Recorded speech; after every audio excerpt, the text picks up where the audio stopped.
Teflon. All the dope I stepped on. Real, get the rush gone. Been that nigga, what else you want? Power, powder, respect.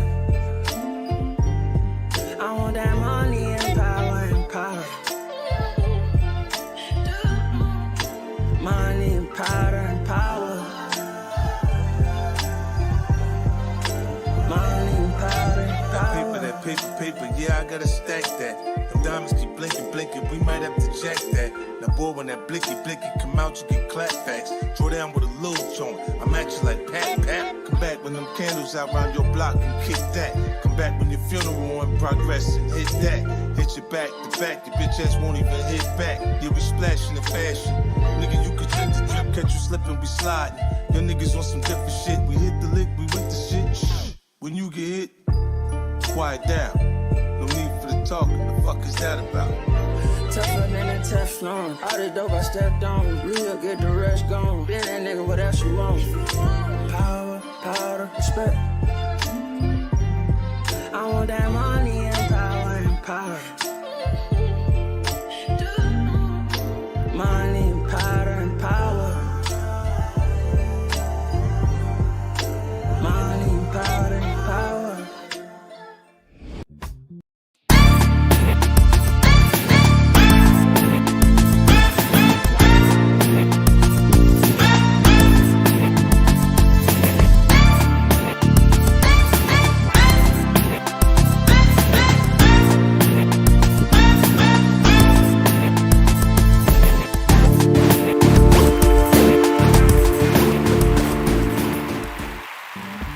Yes, sir. Welcome back to another episode of the Budget Cut Podcast, brought to you by DopeContent.com and MT Darkness live on Twitter, Twitch, YouTube, DopeContent.com on MT Darkness, Twitch.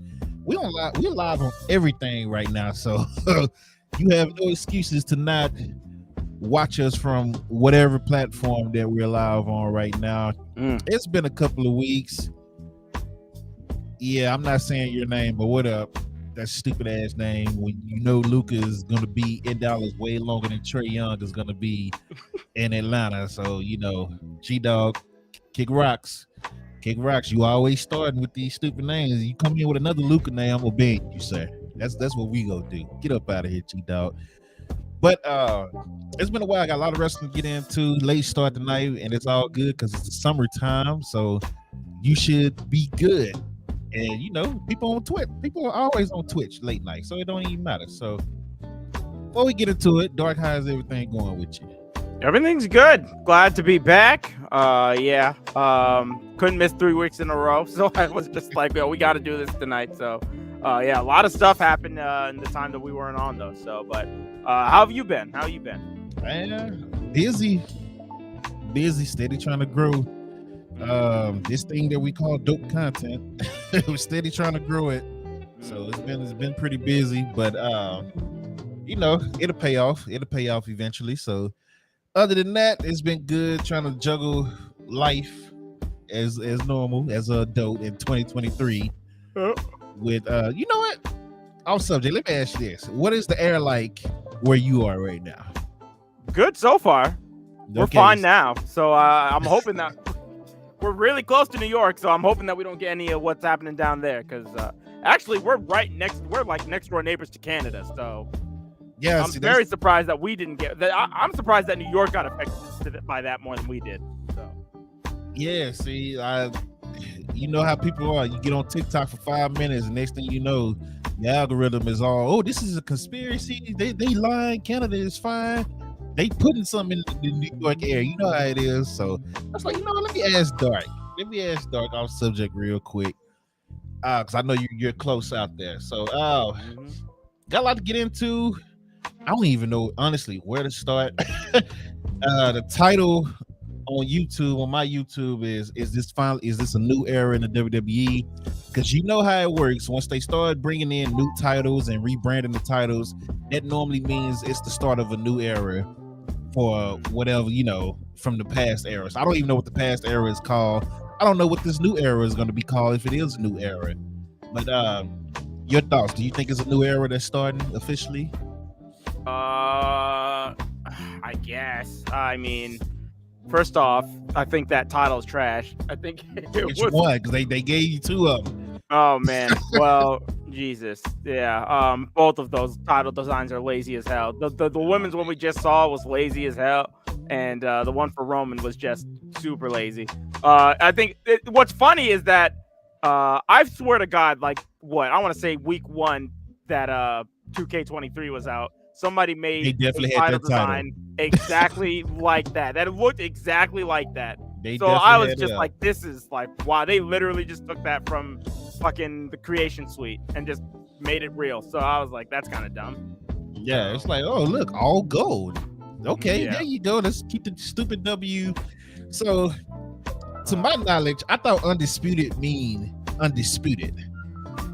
And there's no other champion in your That's weight what class. undisputed means. The undisputed champion. There's only one champion. Yeah.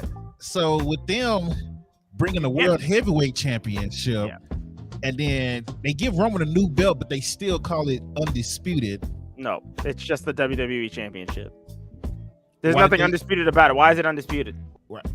Exactly. That's what I wanted to ask you. No, we're of the same mindset, though. But it doesn't make sense. You can't be an undisputed champion if you have a second championship that means the exact same thing in your company's eyes. You know what I mean? So, and that's what they did. This is what they wanted to do. And weeks ago I gave them an out. I said that Roman should have lost the title. Cody should have had both titles and then just gave one away. So, because he's just a nice guy like that. So, I mean, like that's what they should have done, but they didn't do that. So now they have to create a new title and make an undisputed title. So, which WWE logic has never made sense. So, what? So we're 4 weeks away from the draft officially happening. It's been 4 weeks? It's been a month. Yeah. What are your thoughts on the draft? I already gave my thoughts on Twitter. I said it was a shit show from. It's trash. It's garbage. I mean, think about it. Think about it. What the draft started and what? I would say maybe 2 weeks after the fact, we had AJ on Raw wrestling in a tag match with Seth Rollins for no reason. After he lost against Seth, there was no reason for him to be on Raw. Yeah, and he was still on Raw. Yeah, I thought that was just ridiculous. So I mean, already they're going back on their word. So the draft means nothing anymore. And Paul Heyman has a thing on his phone when he's on Raw saying guest pass or visitor on his phone. So I'm just like, okay, so AJ Styles could show up. What's up, WWE fan? AJ Styles could show up on Monday Night Raw right after Saudi and tag team with your new champ that just said he was going to defend it every week. And the first thing they do is put him in a tag team match with a SmackDown competitor that already has another storyline that's starting on SmackDown, which we'll get into. But you have a Raw Women's Champion on SmackDown and Asuka that couldn't go to Raw at all. And then you have a SmackDown Women's Champion on Raw in Rhea that couldn't go to SmackDown at all. But AJ was able to show up on Raw. Paul Heyman was able to show up on Raw multiple times. It's ridiculous. So it's been a shit show. The best thing about it is you have Ali finally going around from NXT, which Was he a free agent? Yes. Okay. Y'all know I've been screaming for Ali to go to NXT for about a year and a half now. Him, Ricochet, Drew Gulak, Cedric Alexander. I'm still waiting on Cedric Alexander to go down there. Make that man a free agent so he can go have some fire matches, man, because this is stupid. Exactly. The Dana Brooks showed up this past week. Well, did you hear about what happened on with Dana at the show? About that really dumb fan? No. There was a fan on NXT. There was a fan that was during the the Battle Royal. There was a fan that just screamed. It was silent, and the fan just screamed out, "Get Dana out of the ring!" I was just like, "Good Lord, bro." That's horrible. That's ridiculous. Hey, she tries hard. She tries hard. So we missed a couple of pay-per-views just to cut it down on time. Rank the pay-per-views in order from last weekend or 2 weekends ago between Night of Champions, the NXT pay-per-view, Double or Nothing, and Under Siege. What are your rankings for those four? I still need to finish Under Siege, or not Under Siege. what's the other one? The NXT one, Battlegrounds. Because I heard that the triple threat match was really good, and I heard that the last man standing match, that was the one I wanted to see the most. They slapped. They slapped. I didn't care too much for the was there a tag title match on that one? Yeah, Gallus versus was there a female tag title match? No. Oh, well, and Tiffany Stratton and Valkyrie, right? Yeah. Yeah. Tiffany won the title. Yep. And I also did not care at all for the main event of that card, only because I just don't like. I don't think that Braun. I think they did a good job hyping it up like the first time, but I'm still not sold on Braun Breaker. So, but yeah, if I had to rank all of the shows that I saw, I would probably say that what was that? Under Siege, Elimination Chamber. I didn't watch that either because I never watched those Saudi shows. I know what happens in the last two. What was it? The title match at the beginning and the main event. I know what happened in both of those, and that was pretty significant. So I guess I'm gonna have to go with Under Siege because that was actually better. Collectively, it was a better show than Double or Nothing. I think Impact really killed it with that show, and Double or Nothing. It was just like I was watching an episode of. It was like I was watching a mid-tier episode of Dynamite. Like it was like I was watching one of those episodes of Dynamite where it was just like they were kind of just like they had a really good show the week before, and then this week they were just kind of smooth sailing. And until we got to the last two matches on that card, like it just nothing about that felt like a pay-per-view to me. So this was one of their like lower shows that I'd seen in a while from them because they normally knock it out of the park with pay-per-views. But I felt every hour in this show. Yeah. So this wasn't a great show, but like that Fatal 4-Way at the end, that was probably one of the best Fatal 4-Ways I've seen in their company's history.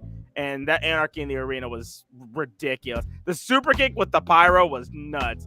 And then oh man, when Moxley dropped him on the thumbtacks to the feet for this. I hate stuff like that. So, oh man, that was nuts. So yeah, but yeah, I have to give it to Under Siege, and shout outs to Macklin too, because holy smokes, that guy bled buckets in that main event. Man. Only for him to lose that title like 2 weeks later. So. Yeah, exactly. Chris Alex Shelley. I'm sorry, Alex Shelley is the new Impact World Champion, and Chris Sabian is a new X Division champion. So Motor City Machine Guns took over at whichever pay-per-view this was, Against All Odds. They be having so many of them, I can't keep up with all of them, man. They always play the music during the Anarchy match, WWE fair. So my ranking,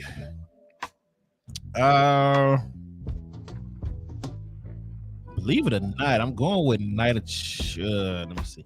I'm struggling between Night of let me think. Let me remember.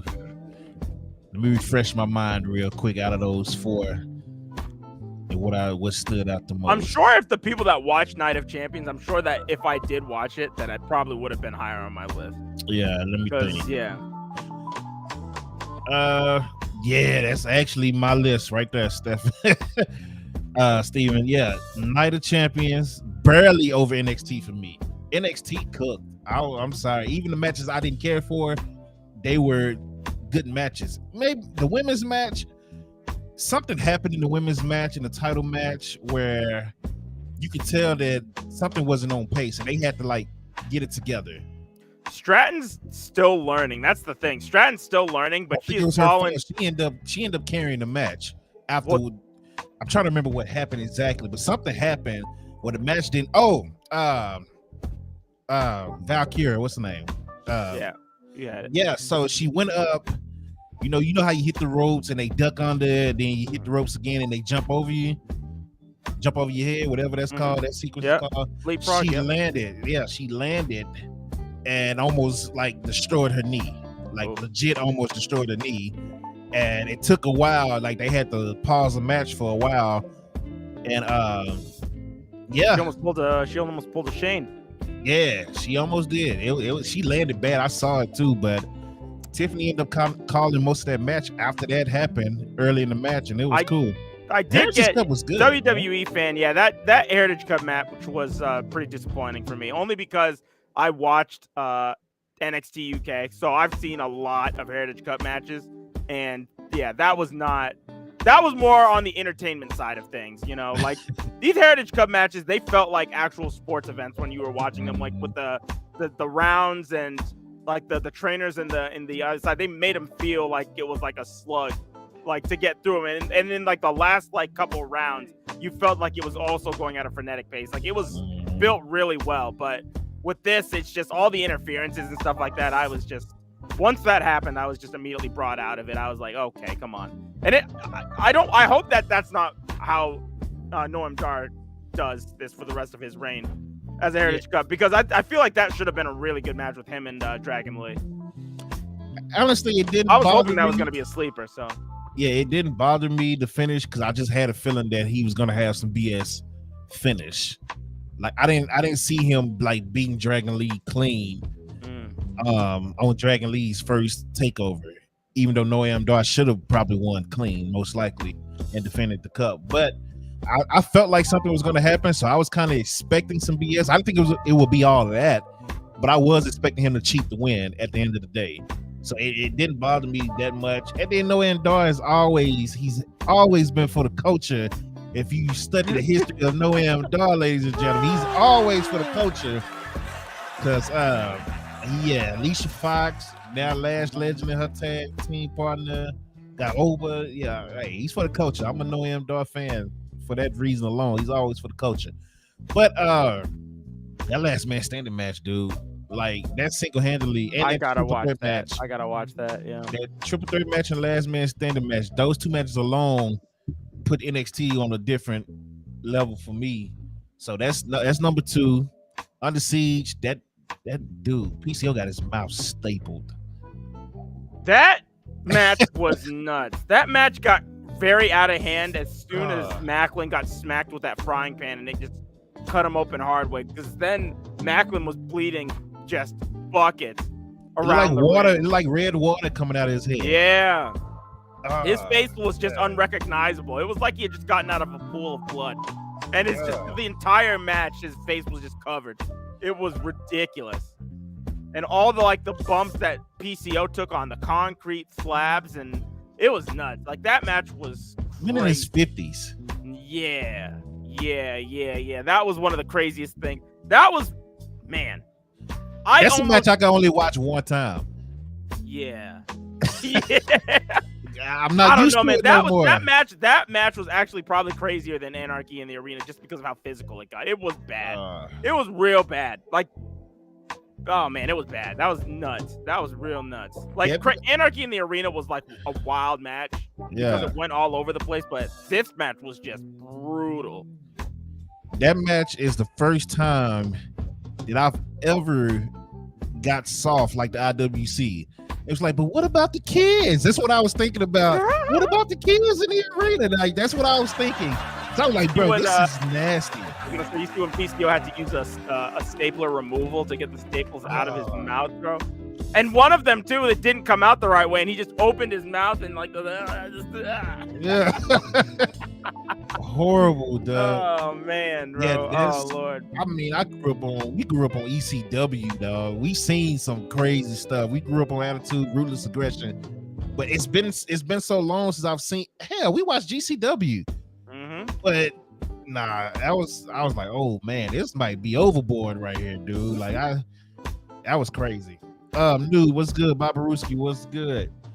But yeah, Double or Nothing got last place for me. It was their worst pay-per-view since starting the company, in my opinion. This was their second worst, because I remember. Do you remember the All Out with Matt Hardy and Sammy Guevara?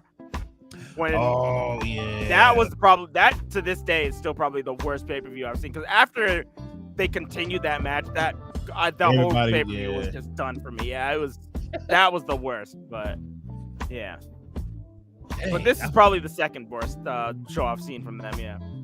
Yeah, like, I mean, it was nothing really shocking. You called everything. Like, I called everything from Night of Champions except the finish of the main event. You literally called double or nothing from start to finish. And when we did our predictions, I think only thing maybe did you have Toni Storm winning? I know I had her winning. Yeah. You had her I think winning. so. I don't know if I can't remember if I said that on the thing, but I'm pretty sure I did because I knew that Jamie was injured. So okay, and I read that report that they were planning on doing something with Jamie because she couldn't continue the match. I'm gonna double check. Rob, what's up? How you doing, man? What up, Rob? I'm gonna double check because I remember saying, well, they owe Toni Storm low key. I remember saying that to you. So yeah. They wanted to get a Stardom person for Forbidden Door against Tony, but Rossi he booked a show the same week of Forbidden Door, so it's looking like that might not happen. Of course he did. So. Atlanta returning is the highlight of the pay-per-view. Bullshit. No, I'm sorry. I'm sorry. Is Jade a face or a heel, Dwight? Is Jade? Yeah. She's a heel. So you just had a grueling match versus Ty Valkyrie. You defend your title as a heel, and you say, you know what?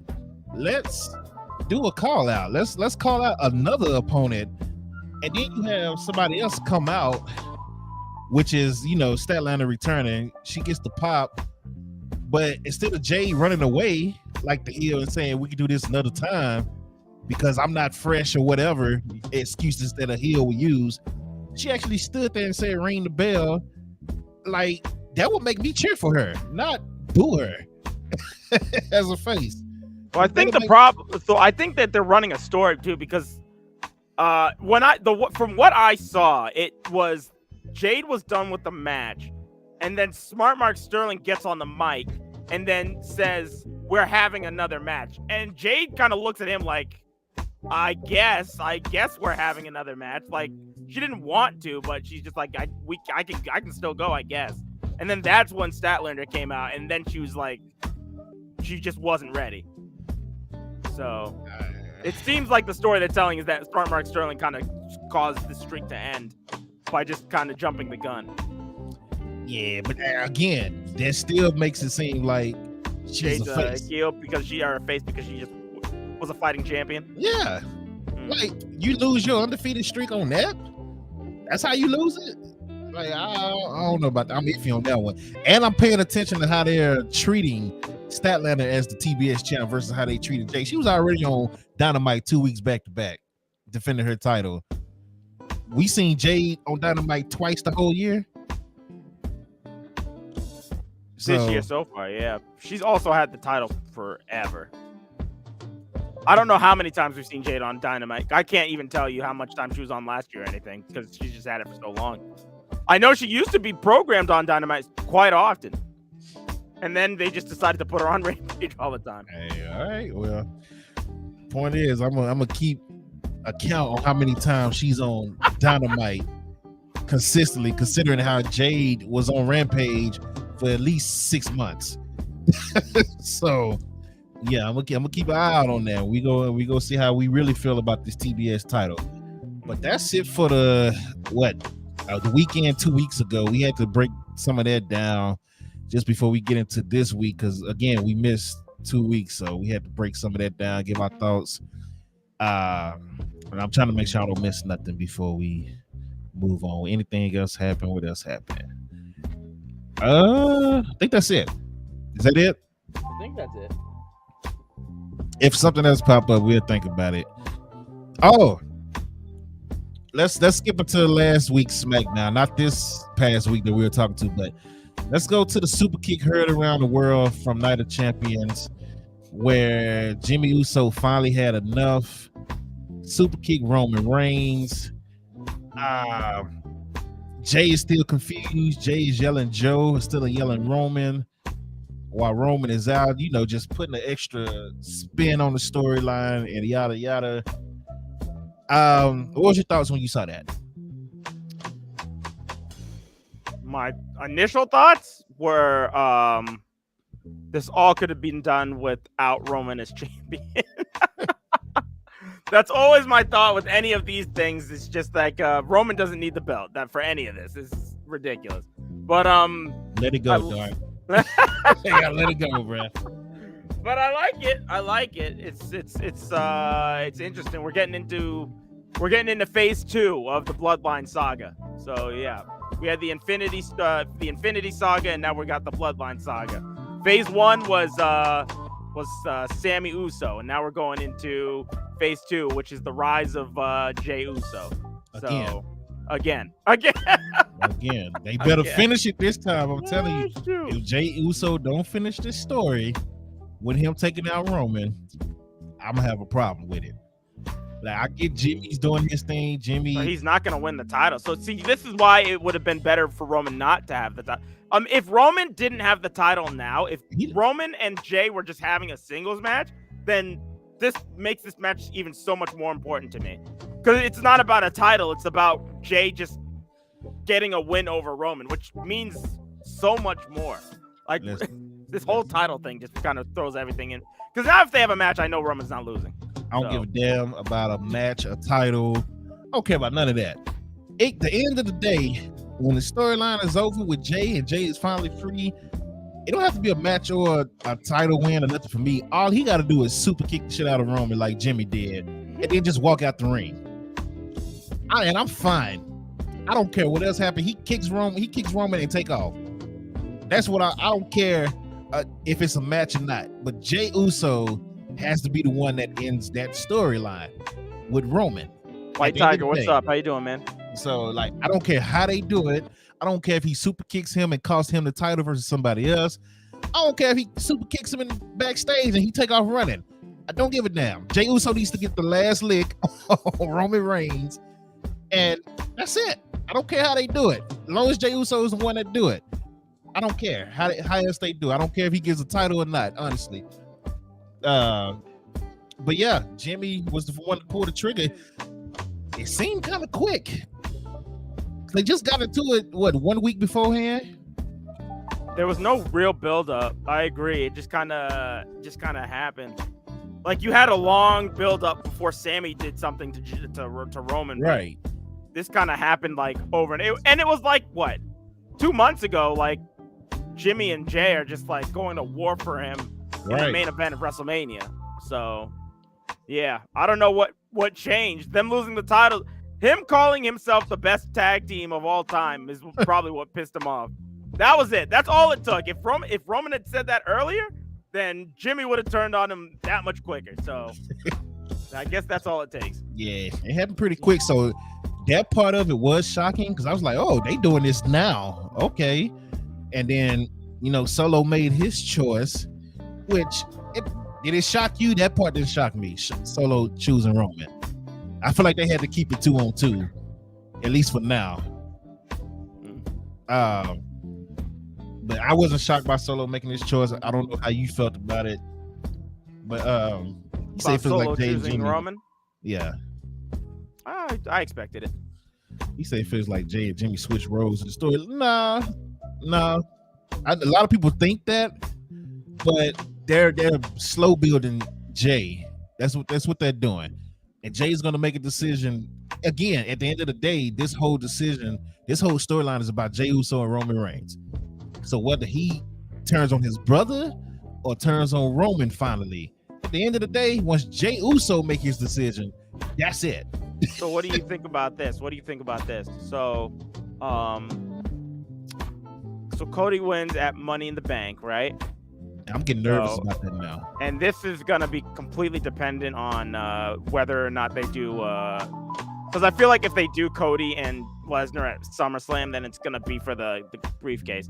But, so let's say that they don't have that match at SummerSlam. So let's say that Cody wins the briefcase, right? Cody cashes in on Roman at SummerSlam. And they're having their match. And Jey cost Roman the title. And then that's how I would book it. And then we come back full circle. Roman doesn't go back after his belt immediately, but challenges Jey to Hell in a Cell.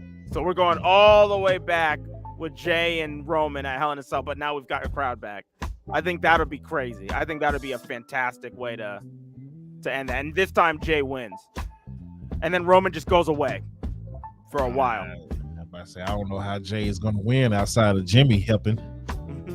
That's the only way I see it. Or Solo turning,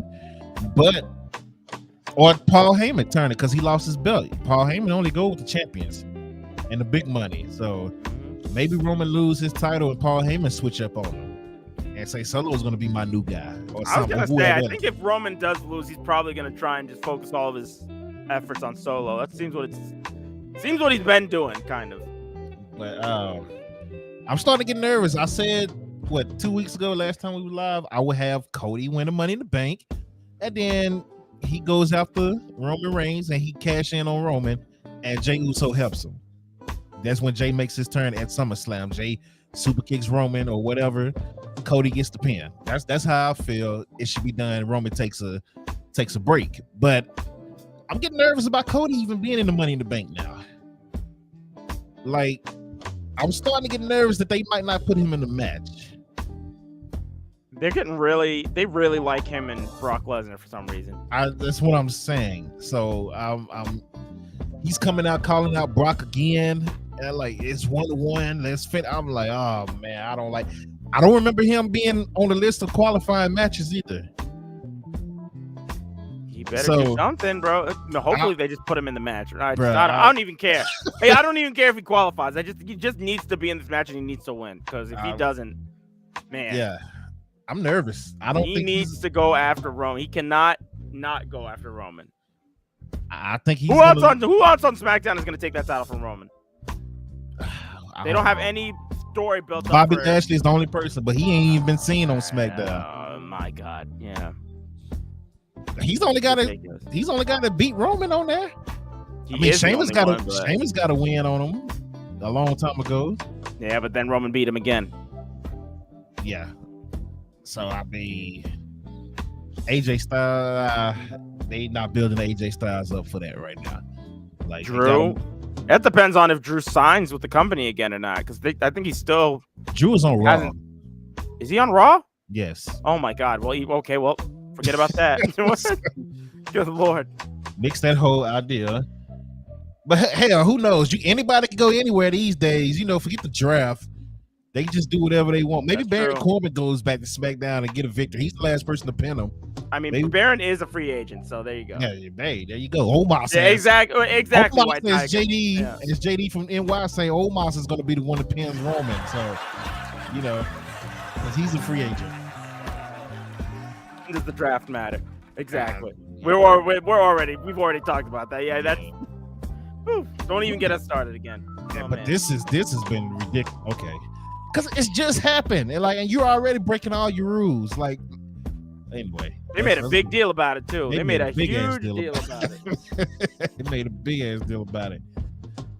He said probably Dom versus Cody qualify. I haven't seen anything about Cody having a qualifying match, so that's what I'm saying. And the pay-per-view is coming July 1st, so that's what 2-3 weeks. Money in the Bank. Yeah, it's July 1st, ain't it? Yeah, that's a Saturday. It could be. Asuka already got a new title. I know that, WWE fan. We're going to get to that once we get to SmackDown. I was going to say, we should. Did you see what Bianca wrote about that too? The new title? No, about what. We'll get to that when we get to SmackDown. I'll find what she wrote on Twitter.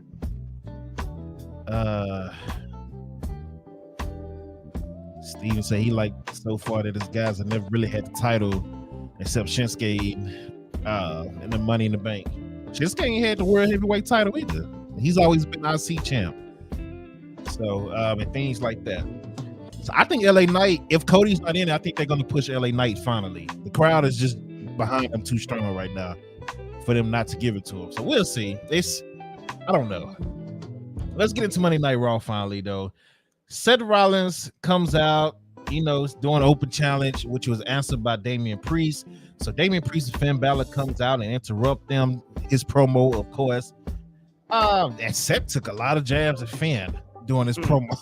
Yeah. About, his title reign lasted 24 hours because he did legit get injured at that SummerSlam when he became the Universal Champion. He never really got the title back. He had an opportunity to beat Roman as the Demon, and then the damn ropes broke. nobody ever explained why the ropes broke to this day. So we're just gonna blame the cameraman because we saw him up there cutting the rope on the other side of the ring. So that's just what it is. Cameraman screwed Finn, and Finn is still owed another title shot. But moving on, Becky Lynch defeated Sonya Deville. She keeps getting matches. Sonya Deville keeps getting matches on TV for Money in the Bank qualifying match. So Becky will be there. She will be in the Money in the Bank, you know, that Get the Tables and MT Darkness don't like. But hey, she's there. She's there. Fire match here, man. And I wasn't expecting to see this match on Raw. Gunther versus Kevin Owens in a one-on-one match. You know, Raw put up a solid show with the matches. You know what was a bummer? That crowd. Good trash. Lord. Awful crowd. Terrible crowd. Dude. That was actually a big complaint I had of what? That was a complaint I had for Double or Nothing. That crowd in Vegas was garbage until the last two matches. Yeah. And then the matches that we saw on Raw, like some of them were not great, so I didn't really blame the crowd. But the Owens Gunther match was nuts, and they just barely were even reacting to that too. I was just like, you guys are. It was a couple of matches. I was like, man, if this was the old school NXT as a takeover match, that shit would be going crazy right now. Mm-hmm. Like those fans would be going crazy. But Gunther defeated Kevin Owens in a one-on-one match. A lot of distractions and all that. You know what? This match shocked me. This match shocked me because it actually turned out being way better than what I thought it would be. Ronda Rousey and Shayna Baszler defeated Kaden Carter and Katana Chance. Kaden and Katana finally make their in-ring debut on Raw, and they took it to the champs. They took it to them. Looked great. Had a couple of false finish, but overall they lost. Ronda actually sold her butt off for them. Like they really, all four of them did a good job in this match. But yeah, the crowd sucked again. I don't know about having them lose this quickly, like this soon. I feel like I would build them up as contenders, because who do you have as contenders? Well, they about to unify the titles finally. Yeah, and give them to what's her name?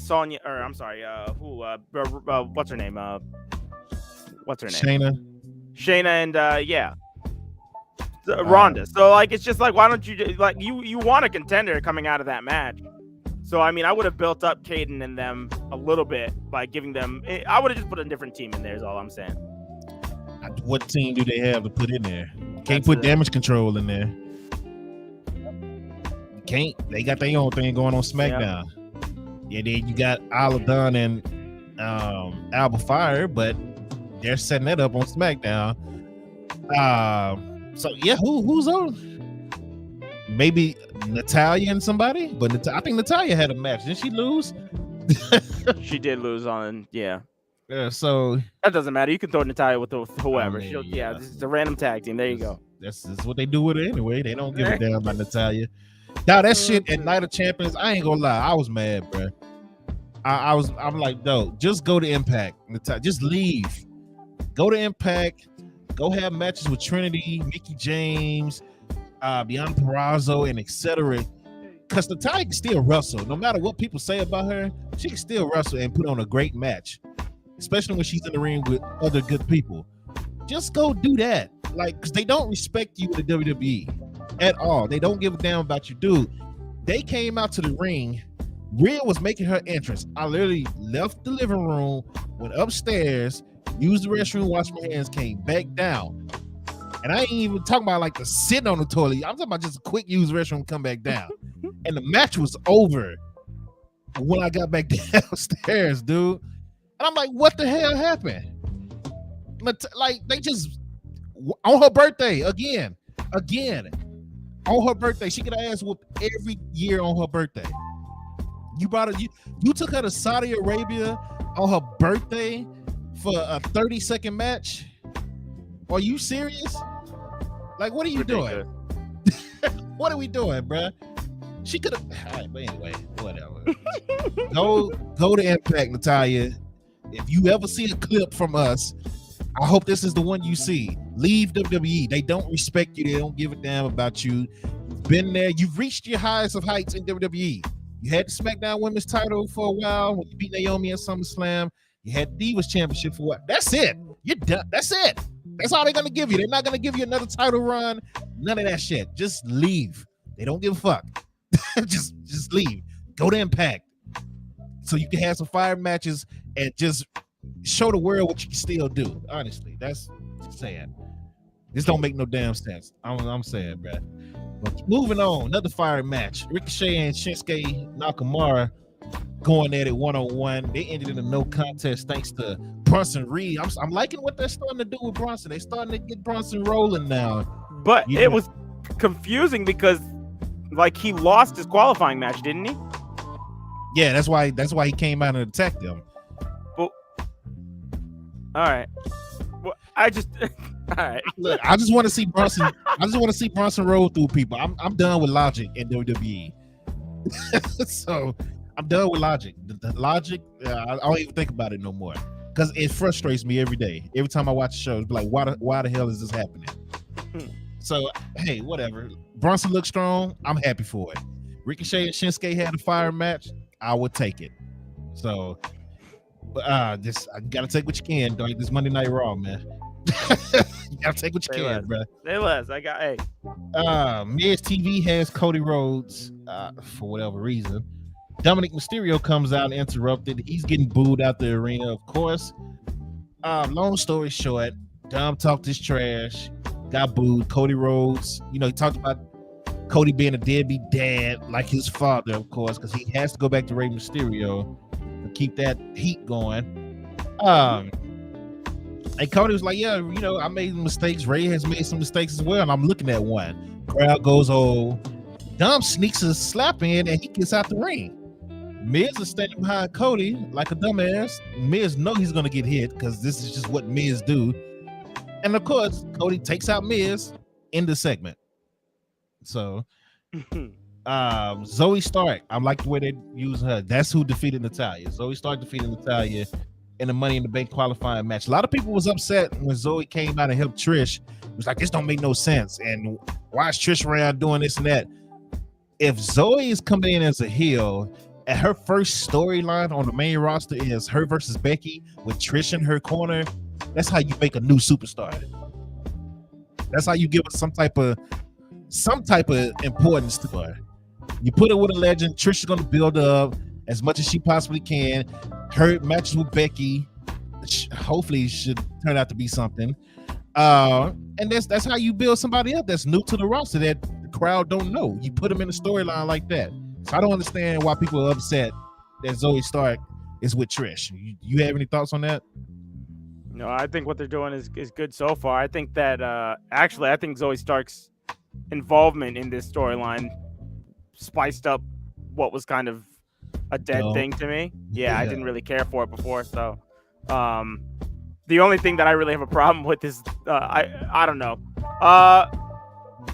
I mean, what happened with Becky at Night of Champions with her getting her nose busted open, I think that was a good visual. But Natalya this week just didn't seem like she even knew how to sell that move.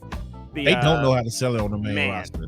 Because I was saying, I saw a video of people taking that move in NXT, and all of them took it like death. But these girls in the main roster, they're just... Well, hey, it's different. Good, so. You're on the road on the main roster. You're not at the PC every day practicing. So they better learn quick, or all of them go have busted noses. I can tell you that. So they better learn quick. Indus finally get to take on people we know that hurt business. Cedric Alexander and Shelton Benjamin. They come out and attack them before the bell starts, beat them down. No match. You just beat up Shelton Benjamin and Cedric Alexander for no apparent reason. Mm-hmm. That was really weird. Why didn't they have a match? It's not like that would have taken too much time or anything. You know what I mean? Okay, NXT is lagging right now with tag teams. It's not that many tag teams in NXT anymore. Why not send Cedric and Shelton down there to go up against Gallus instead of having them doing this shit here? Why is Ced not in the mix with the North American title? Or hell, Carmelo Hayes. They even talk trash on Twitter. Carmelo wants to see Ced in the match because they know they will be fired. They keep talking about, and they keep talking about getting the what is it called? That group back together, the Hurt Business.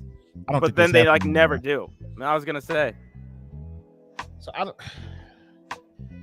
The Cedric Alexander thing really pisses me off because I've been just like with Ali. I've been clamoring for it for over a year. Like get said to NXT because this man. I just watched this match the other day from the Cruiserweight Classic against what's it? Kota Ibushi? Ibushi, Yeah. Killing match. This guy could go. Then I watched some of his matches with Ali, and some man like, hey man, it's frustrating when you know it's talent like that could easily be used somewhere on your roster. NXT is perfect for Cedric Alexander right now. It's so many fire matchups for him down there. Hell, it's fire matchups for Shelton Benjamin.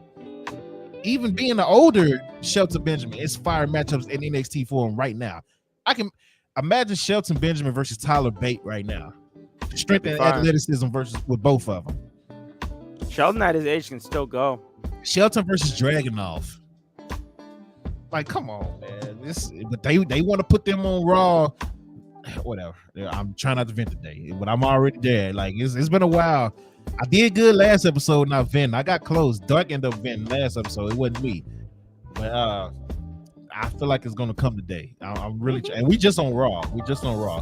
Main event: Seth Rollins defeated Damian Priest. Finn Balor came out after Damian Priest told him not to. That kind of pissed me off because Damian Priest was like, "Man, what are you doing here?" Finn was looking stupid.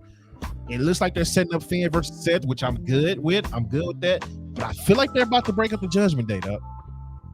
I wouldn't. That's the vibes I got from it.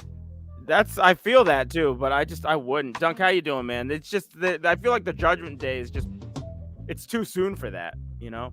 Like, because right now they are thriving. They are probably the hottest group under the bloodline right now. Yep. Like, these guys are really, really hot. And they're your best group on Raw, period. So I don't know why you would want to just get rid of that. The only thing I can see, that's what Vince does. I feel like if they have a match between what is it called? Seth and Finn. I feel like there's a possibility Finn could beat Seth and win that. And that might happen via Jordan Devlin joining the Judgment Day, unbeknownst to everybody else, which could probably cause a problem if Finn was trying to start a subgroup within the Judgment Day. So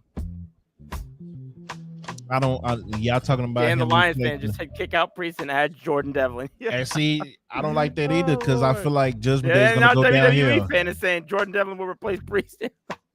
I feel like if they replace Priest, Judgment Day is gonna go downhill. I don't know. Devlin's pretty sick.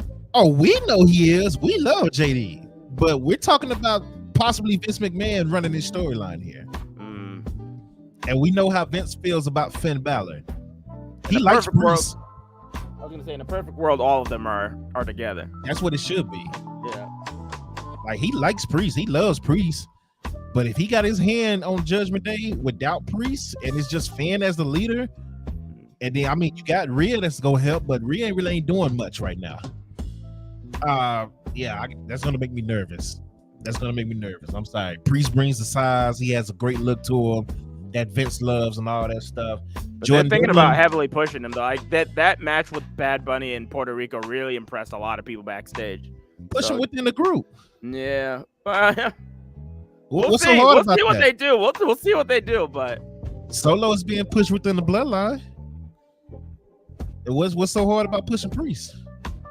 You said put Bronson in the Judgment Day? Why? That would be sick. I would actually like that. Why though? It's not gonna happen. It's not. There's no storyline reason for it to happen. But that would be dope. I think that would look cool. Oh man. Yeah. And then at the backstage, we had Riddle take out Giovanni's leg. He snaps his leg backstage. They get into it. Johnny Gargano, they do a video package for him. Paul Heyman shows up just to talk about some SmackDown shit with Jey Uso. Why is he there? This is what I'm saying. This draft is nonsense. It doesn't make any sense, bro. What the hell is this? Like, what the hell is this? Yeah, and that's the show. That's Monday Night Raw. Overall thoughts on it. What you got? It was an interesting episode. It wasn't a terrible episode. It was maybe terrible for me. I think the crowd really brought it down for me, honestly. Like the crowd just was super, super, super dead. And the one good match that they got, they barely made any noise for that too. So I mean, it just kind of ruined some of the show for me. So yes, Matt Riddle oh my god, that was actually a really dope segment. When Matt Riddle killed Imperium. That was really funny. Yeah, I said that in the recap just now. You did say that? Okay. I must have missed that. But yeah, I like that a lot. So But I don't know. Raw was all right, but I just think the crowd just really, really brought it down. I don't let the crowd affect me because I expect them to be ass on the main roster shows. So I listen. I just pay attention to what's going on in the ring and the story they're trying to tell. Raw was solid to me. I really actually enjoyed Raw this week. It's been a while so I can say that. Actually, the last two Raws have been pretty solid match wise. You know, as far as how the card is going. So Raw is getting better. It feels like, you know, they say Sean Ross said Vince McMahon was changing stuff, but he was really just changing the format of the show, and Triple H was still putting the matches together or whatever. I don't care who's doing what no more. I just want it to be a good show. And the last 2 weeks, Raw has been solid. Gave us some solid matches, so I will take it. Let's get into NXT. Let's give Raw a couple of hand claps. I give him a hand clap. Pretty solid week for Raw. I give him a hand clap. Let me get NXT up. So much happened. Oh, so The Rock's daughter, Ava, made her in-ring debut with Rip Fowler and Jagger Reed, aka Grizzly Young Veterans, aka whatever their name is, the Dyad now. They took on Avi Nile, Julius Creed, and Brutus Creed in a 6-person tag team match with, let me see. Oh, with what's the name of this group? I just said it to the Dyads. With the Dyads getting the win over the Creed brothers and Avi Nile. Shout out to Ava. Yeah. Yep. All right, dope. That was she's got time to learn. That's all I'll say. She's got time to learn. Met her at the XFL championship game. She's really nice. Yeah, did you? Yeah, really nice. Took a picture with her and everything. She's really nice. There you go. But I was surprised. Yeah. She's got a lot of time. She's got a lot of time. But anyway, moving on. Blair Davenport defeated Danny Palmer in a one-on-one match. Baron Corbin and his gearish ass defeated Trick Williams. Because Baron Corbin doesn't even have wrestling gear anymore. Oh, he doesn't even care. He doesn't even care. But the thing about it is, he still got this stupid music. Like the music and the theme doesn't match him at all. It doesn't match his attire or anything. Like it's. And then he came out on Raw. Yeah, okay. I'm not gonna vent today. I'm sorry, he came out on SmackDown. I'm not gonna vent today. He had pyro and everything on SmackDown. You see that shit? No, I didn't see that. He has he still got all the money on the screen and the stupid cha-ching and the slot machine. But then when he came to NXT, he was broke. No, he still had the same attire on from NXT, so he still had the bum ass Corbin on Friday, but he coming out with pyro now. Jesus Christ. And it just didn't match. It was stupid. And Trick and Camelo was in the stands. They brought ticket to SmackDown. I did see. Okay, I did see Trick and Carmelo in the stands. Why do they have to buy tickets to get into SmackDown when everybody else can just do whatever they want? Well, I mean, they're not gonna comp, the brothers any tickets. Dope, you know that. Come on. Damn. Camelo's the champ. He's still open. He's still opening shows for NXT. He's always the opener.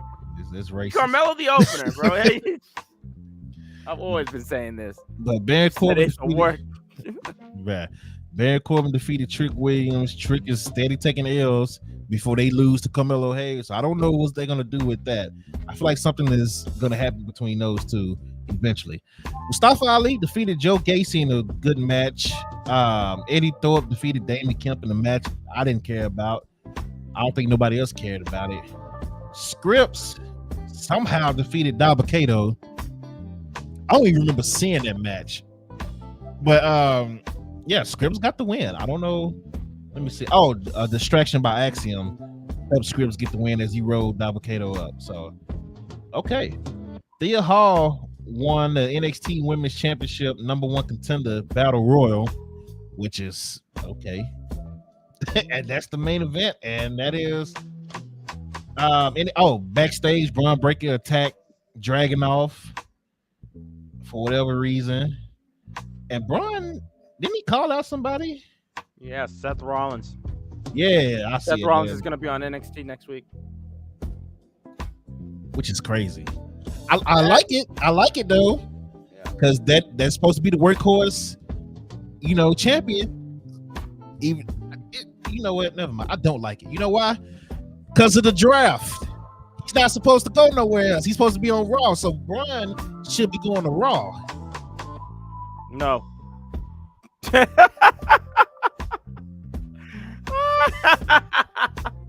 We need to we're trying to get you to vent tonight, Dope. I'm Vince is trying to get you to go crazy. I'm just about to log off. The show's gonna be over, man. Like, hey, Oh, shoot. we went live. Thank you for joining. It's just time to get off now. Like, wow. So Seth is going to NXT, and not Braun going to Raw. No. Are you sure? That's how, because Braun was like, well, I need to challenge you. Why don't you come to NXT next week and stuff like that. So, yeah. But Roman can't go nowhere with his title. He's just stuck on SmackDown. Yep. Roman is planting himself in one spot. They are not moving Roman from any position, but the tag champs can go wherever they want. The women's tag champs will be able to go where they want. Seth apparently is able to go wherever he's called. So, but Roman has to stay in one spot though. And the women's titles couldn't move nowhere. That's why you had the Raw title on SmackDown and the SmackDown women's title on Raw all this time until they finally decided, you know what? Let's just give Asuka a new title. Let's just call it the WWE Women's Championship again, which means tomorrow Rhea's most likely getting a new title, and it's probably going to be the Women's World Heavyweight, the Women's World title. Anyway, it's your turn, Dark. Let's go to AEW. it's on you, bro. It's so stupid. So stupid. Just get rid of the damn draft, dude. Don't even talk about brand splits no more. Just say we all together. Whatever. Go ahead, bro. Got it. All right. I'm gonna eat these pretzels. Let's get into Dynamite.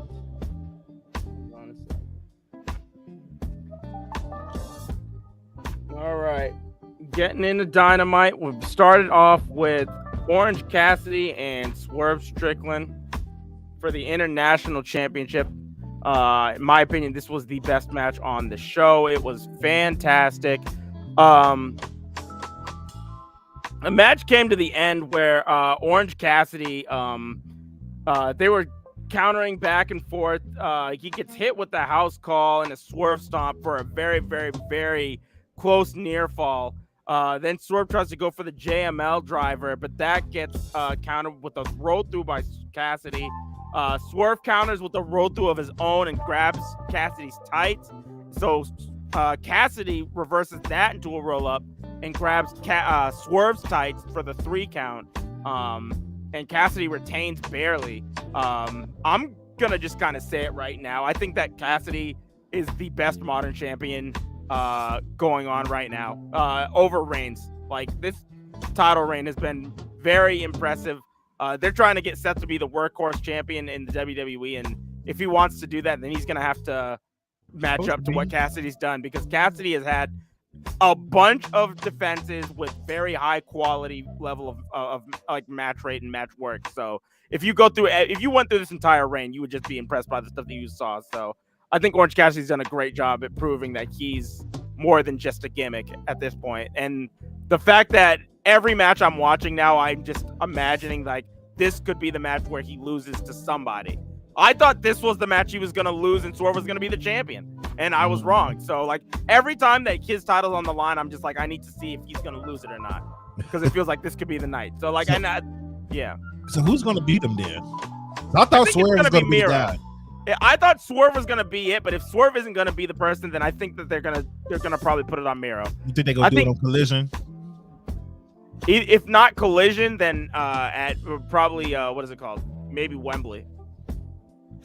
That would be a big, because this title, I think changing that belt at a big stage like that would actually make sense. Like, this title reign has been that good, so. After the match, the Embassy went and attacked Orange Cassidy, and then the lights went out, and when they came back on, Sting and Darby were in the ring. It's Sting. It's Sting.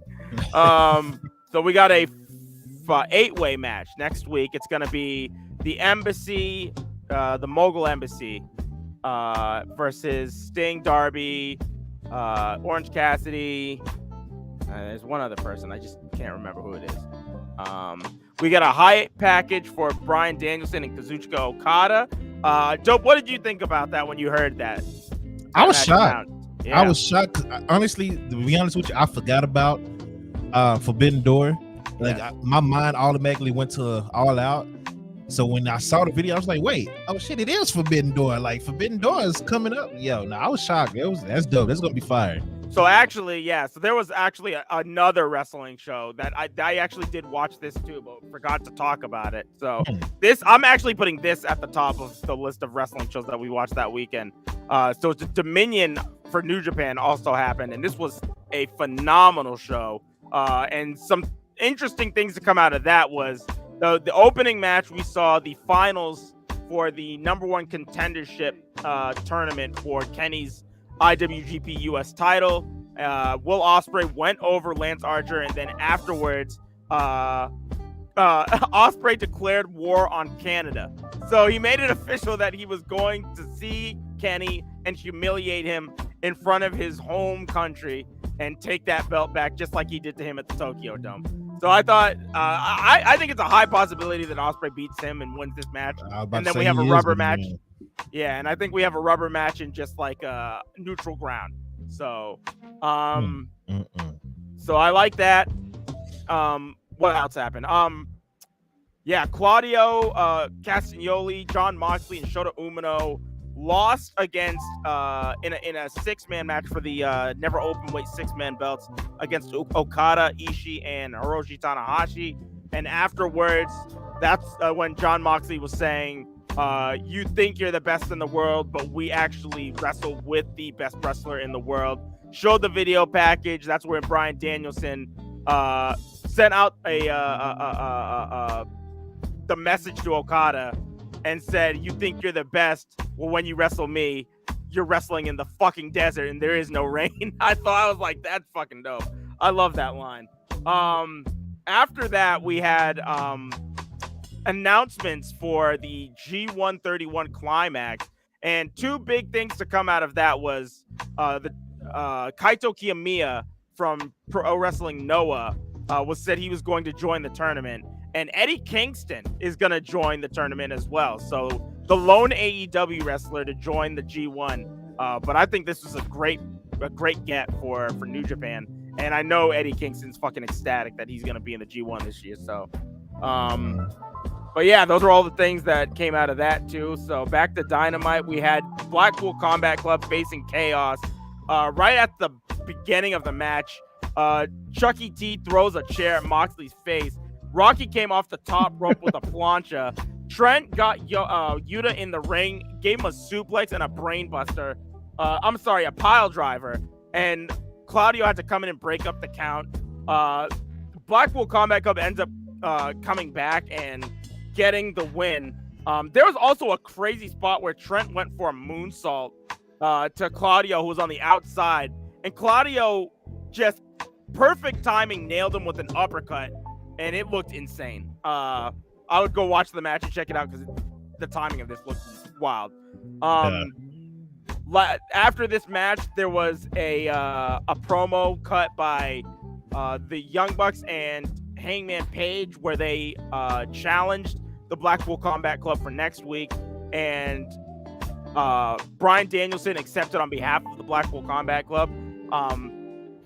It seems like AEW is taking super high precautions when it comes to Bryan Danielson and Kenny Omega, because both of them are not wrestling at all. They're taking time off.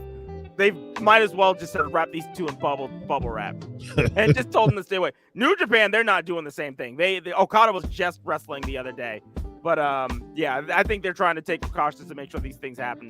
I think they learned from Yeah, I was gonna say I think they learned from last year, and they're just not. They don't want anything bad to happen. So up next, go ahead. No, you go ahead. I'm good. MJF comes out next. He calls everybody in Colorado drug addicts. Colorado fans are chanting that MJF sucks. So MJF says that their mother swallows. After this, Adam Cole comes out and he's about to do the Adam Cole Bebe pose, and MJF tells him to cut the music. So the crowd gets even more heat on MJF. He says he's excited because there's finally some competition. He says when Punk left, he thought his fandom was over, and then he found Ring of Honor, and he thought Ring of Honor sucked because it was just filled with a bunch of indie jabronis. But then he saw Cole and he saw all of his accomplishments and he studied them. He said that he went to Florida and shocked the system and became undisputed. He wanted to follow in his footsteps. And he knew that him and Cole would meet at some point. It would be the matchup of a lifetime. But then he met this version of Cole and asked him what the hell happened. He said that Britt Baker keeps leaving the house with Cole's balls firmly in her purse, and that Cole used to have the body and physique of a world champion, but now he's so frail he makes crack whores jealous. He said that the company isn't showcasing. He said fans think the company's not showcasing Cole properly, but MJF says it's the opposite because they've done everything to make Cole cool. Video games, reality shows, the entrance. He says MJF says that all they have to do to make him look good is they just need to ring the damn bell. So just completely taking everything from that. MJF says he's beaten every top guy that thinks they're on his level.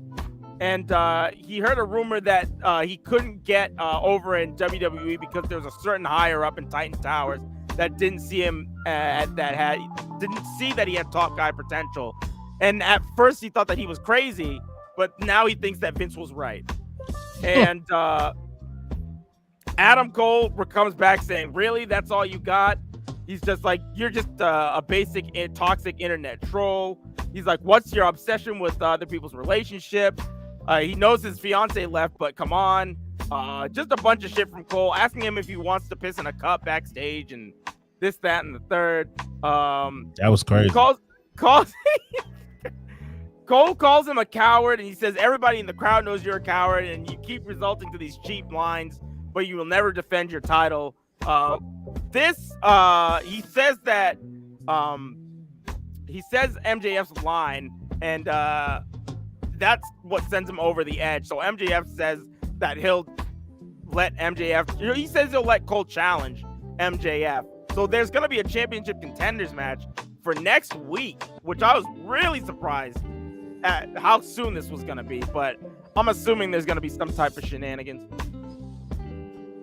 After this, Ethan Page is with Hardy Party. We're going to just skip that part because no one cares. Jungle Hook and La Faction Inguanables. This match actually was pretty nuts. Something happened in the match, and what's his name? Not Ethan Vance, but Vance's face was just covered in blood. We were talking about Steve Maclin in his match on Impact, and it was kind of similar. His guy was just drenched. He got cut hard way. I think it was a chain punch to the face by Hook. And Vance ends up going through two tables with a T-bone suplex by Hook on the outside of the ring. And Jungle Boy gets a snare strap on Dralistico, and they end up getting the win. So this was actually a pretty fun match to watch. Konosuke Takeshita beat a guy with an elbow and a power drive knee. After this, Don Callis just ended up saying more shit about Kenny Omega and how his family, he keeps saying his family is going to be the one to take out the Elite. So I'm expecting more names to probably join Callis. I just don't know who he's going to bring in. So, but that'll be interesting. Maybe the Aussie Open. I think that would be a good group to bring in, but we'll see. Statlander versus Anna Jay. That's 2 weeks in a row. Yep. Statlander won, retained her title. It was just a match. A 4-way was announced for Rampage with the winner going after Tony Storm's World Championship. Ricky Starks and Jay White in the main event. These guys start off by brawling on the ring apron. They end up getting back into the ring. Goes back and forth until near the end. Ricky's going for the Rochambeau, accidentally knocks out the ref. He puts Jay down, goes to pick up the ref, and all of a sudden the Gun Club runs in, hits 310 to Yuma on him, run out of the ring. Jay White nails the Blade Runner, and then gets the pin. So the Gun Club, pretty much joining the Bullet Club. So, which I guess was a given. So, and that was Dynamite. I don't care about that last part of it, but good show overall. Better show than the last one that we talked about when we was online. Yeah. So the only thing that really stood out was the Cassidy match with Swerve, and then Adam Cole and MJF promo, which I couldn't wait to see that battle. I was happy to see it. I was excited to see it because I was like, okay, somebody else that can keep up with MJF on that mic is Adam Cole. Like, we've seen CM Punk do it. I want to see MJF and Eddie Kingston go at it on the mic one time. I just want to see it. I can't remember if they ever done it before, but I would love to see Eddie Kingston? Yeah. Oh my God. I would love to see that. You talking about breaking down all the rules? There's no rules in between those two. Like, they're just gonna say whatever, because Eddie's gonna say whatever he wants. And MJF does the same. So, but Adam Cole was the guy I always wanted to see him on the mic against MJF. So we got to see that.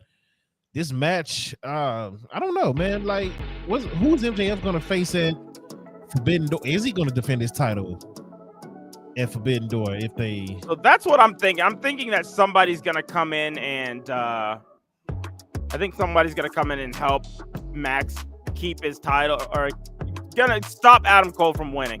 So I think we're gonna get somebody from New Japan come in next week probably, and then I keep trying to put this into existence. Like, I really hope Kyle O'Reilly just comes back and they form Undisputed. Yeah, good luck on that. So I don't know how bad his injury is, but he's still been out. So yeah, that's why I say good luck on that. Because I don't. Yeah, that's tough. But Get the Tables. Shout out to Get the Tables. He said, I missed it. Where's the other comment? He said it's an eliminator match. Championship contender match. It's championship eliminator. Yeah, that's what they call it. Yeah. Damn, not a championship contender match. I thought we was done with those. But AEW was a solid show. It's not going to be my show of the week, but it was a solid show. And nothing really stood out. Nothing really to talk about. I talked about the TBS title. We just got to talk about Adam Cole, MJF, Swerve and Orange Cassidy killed it. I didn't care for the main event. Didn't care. That might just be me. I just didn't care for it, honestly. When it came on, I was like, "This is the main event." I was glad to see. I was only excited to see the main event because of who was going to join. That was the only reason. Because I knew if they put this in the main event and the stipulation was nobody could come in, FTR and what's his name, Juice Robinson couldn't come to the ring. And I was like, there's going to be somebody's coming to join the Bullet Club. I was like, that was the only thing. So that was the only thing that made me want to stay and watch the whole or not even watch the whole thing, because I was barely paying attention until like the last few minutes of the match. Once I saw that the referee was taken out, then I was just like, all right, now I should probably see what's happening. So what do you think about this Aubrey storyline with Karen Jarrett? It's what? Aubrey storyline with Karen Jarrett. Oh my gosh. I'm just indifferent. I don't know. I'll tell you what. Jeff Jarrett is very interesting to me because I'll always be like bored with his storylines, but then somehow he just always gets me like really back into them. Like going into Double or Nothing, I had no interest in that match at all. And then the last 2 weeks, I thought they had one of the more interesting storylines going in there, especially when you had what's his name? Mark Briscoe walking up the ramp, shoving Karen, smacking what's his name in the face. Like I was like, goodness Like gracious. everybody, like Bernie Mac. Yeah. Man. So, but yeah, no, I don't know. So far, this thing is just kind of odd to me. I think they're trying to put Aubrey in a match. It seems like that's what they're aiming for. Yeah, that's just where I was about to go. How you feel about Aubrey being in a match, knowing her reputation? If she's safe, then whatever. I'm more concerned about Karen being in a match than Aubrey, honestly. Man, I'm just thinking about the internet trolls on this because you know they already clown Aubrey for being super dramatic, and they feel like she's taking away from the wrestlers when she's just refereeing. So now that she's getting a match, like, oh, the internet went crazy. How she's taking time away from actual wrestlers. Put Aubrey on Rampage and etc., which I agree with. If she's gonna have a match, put her on Rampage. I don't want to see Aubrey on Dynamite. It would spike numbers up. People would go to Rampage to see a referee have a match. It's a special attraction. That's all it is. Yeah, but I mean, they don't care about Rampage no more, so it's going to probably be on Collision or Dynamite. Like, I'd still put it on Rampage. I think Rampage would be a good idea. Yeah, it's a good idea for us, but Rampage is after next Saturday, or this Saturday coming up, I should say. What's going to be on Rampage? It's going to be AEW Dark. That's all it is. That's basically what they've said, yeah. I mean, every time we talk about this, I get mad again because you have Ring of Honor. Just replace Rampage with Ring of Honor. And stop filling Ring of Honor. I was just after Rampage and Dynamite. Like people already have Wednesday. Ring of Honor is a 2-hour show too, so it's like you already are fitting a bunch of wrestling, and it's like a 2-hour show nonstop with no commercials when you're watching it on Honor Club. So like you already fit so much wrestling on that one show. Like, yeah, I don't know why. Rampage is just Rampage. So. Okay. I'm not gonna rant tonight, but it's a lot about both companies that's just like I'm not understanding why they doing such and such. I don't understand. Like, especially Ring of Honor, if you're a tag team person, you would love Ring of Honor because Ring of Honor is displaying the hell out of these tag teams. And I'm actually a huge fan of what the Kingdom. I think I said this last time we was on. I am a huge fan of what the Kingdom is doing on Ring of Honor right now. Like, I stopped liking them for a while as a unit, but what they've been doing on Ring of Honor, I absolutely love it. I'm a fan of the Kingdom again, so I would love to see that. You know, whatever. I'm not gonna rant. Karen in the ring with Aubrey. I would rather watch paint dry. Says, get the tables. Well, hey, if they put it on Rampage, you won't have to watch it. You know, people are not watching Rampage anyway. I just feel bad for Ring of Honor because even when they are in the arena, it's a Wednesday night. And they do Dynamite on time, live. Then they do Rampage after it. And then you expect people to stay for a Ring of Honor show when people are already leaving for Rampage. Like, it's almost like the Tuesday night with the Cruiserweights being, Tuesday nights. The Cruiserweights being after SmackDown. People are not going to stay that late. You know what I'm saying? Because it's freaking Tuesday. People got to go to work. Like, it's just... Yeah, and then now you expect Ring of Honor to, okay. I'm not gonna rant. Let's keep it going. Let's keep it going to SmackDown. Let me get SmackDown up real quick. SmackDown started off Paul Heyman informed Jey Uso. Basically, he was just he was kissing Jay's ass. He was trying to rub it up on Jay. Said Roman is trying to make you the next tribal chief. Rob said Tony cut his hair. Okay, great. We'll see him this week on the sports podcast. Paul Heyman was, just hyping Jay up. Jay came out mad. You know what, Solo?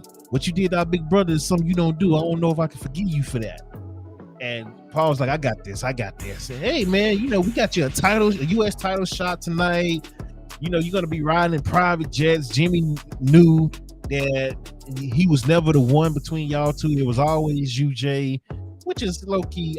Jimmy got hurt and Jay took over as the right hand man, main event Jey Uso, right? And then he started landing on real thick, talking about Roman is grooming him to be the next tribal chief and all that. That's I was like, okay, Jay, come on now, don't fall for this bullshit. So Jay, he was like, I'll take you up on that offer for that U.S. title match. Paul was like, I need your ass down. Stuck his hand out for Jay to shake his hand. And Jay was like, I'll get back to you on that. Left the ring. So he got a title shot. Still to shake Paul Heyman's hand. Moving on. Fire match. Santo Escobar versus Mustafa Ali to qualify for the Money in the Bank ladder match. LA Knight came out to sit ringside and do commentating with Michael Cole and Wade Barrett. Fire ovation for LA Knight as he came out. He instantly took all the attention away from Escobar and Ali when his music hit, because the crowd was chanting LA Knight and chanting the whole time. So hey man, they better ride the wave with LA. They better ride the wave. But Escobar and Ali did get the crowd back into that match because they just had a fire match. If you look at those two, they're gonna have a fire match if given time. Get these two guys time, they're gonna do stuff. That's what they did. But Escobar got the win. It was one spot where Ali moonsault and almost landed on the cameraman outside the ring. And then Escobar climbs up the top rope to dive on Ali. Ali catches him with a drop kick on the floor. And then they get back in the ring. And Ali took this crazy bump to the second turnbuckle, which was crazy. I was like, man, Ali be getting his ass with in these matches. But hey, he sells it. Ronda Rousey and Shayna Baszler comes out to challenge Alba Fire and Isla Dawn to a women's tag team unification match, which that's the only option at this point because they don't have no tag teams in NXT, and all the women's tag teams on the main roster. You can't just walk around with two titles unless you Roman Reigns and Seth Rollins, but you can't walk around with two titles. You know what I'm saying? They end up getting into a brawl, and Alba Fire and Isla Dawn took it to Ronda and Shayna. So hopefully they win. I doubt that they'll win, but I'm pulling for Alba Fire and Isla Dawn to win this match whenever they decide to do it. Bayley defeated Mia Yim to qualify for the Money in the Bank ladder match. I like both of them, so I'm somebody had to lose, I guess. Somebody had to lose, I guess. That's all I can say on that one. I don't know. They're not really doing much with the OC. It seems like they're just kind of back to square zero because they were never at one to begin with. Right. It's kind of crazy. Oh man.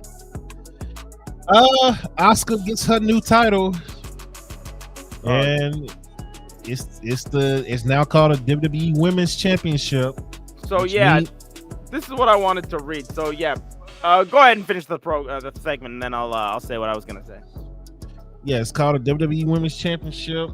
Undisputed Women's Championship. It just says WWE Women's Championship. Oh, is that? It just says. Okay. Yeah, there's no undisputed on it. I thought it said. That's Roman with the undisputed. Okay. Yeah, but Charlotte comes out. Her music hits, and look, I'm always happy to see Charlotte because Charlotte is a beast. She's a monster, one of the greatest, if not the greatest women to ever do it in the WWE, right? But I know at the same time, I know when I see Charlotte, I know she's going directly to the women's title. She's not doing no other storyline outside the women's title, right? So she comes out, so I got mixed feelings. I'm like, dang, it's good to see Charlotte back, but no, it's not good to see Charlotte back because Bianca Belair just asked Pierce for a rematch backstage, and Pierce granted her and said, "You're gonna get your rematch as long as you don't attack Asuka tonight." Bianca stayed backstage. Charlotte comes out, and first of all, she don't even know which title was which, because she kept saying, "I want that title." She pointed the damn Raw title instead of the title that was on Asuka's waist. Yeah.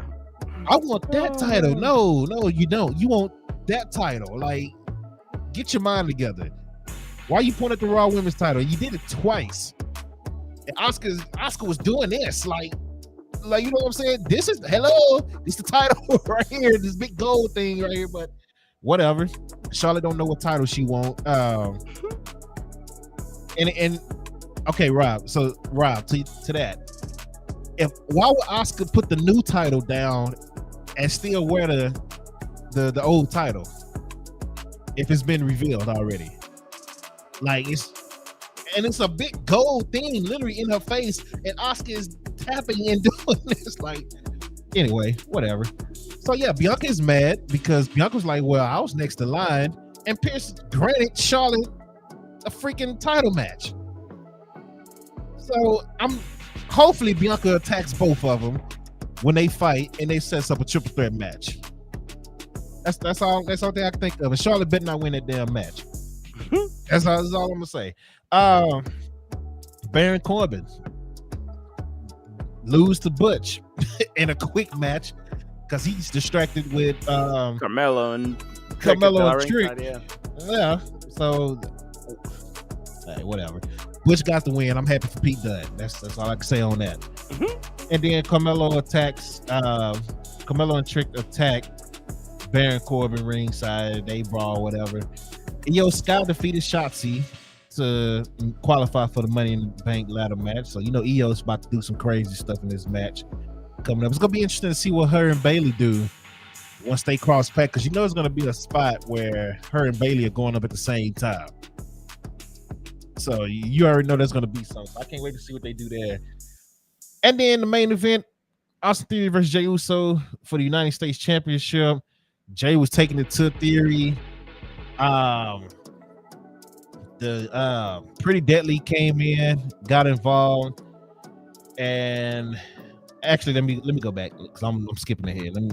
Let me go backstage. Sami Zayn came up to Jey Uso backstage, and Sami gave him the same old message that he's been giving him.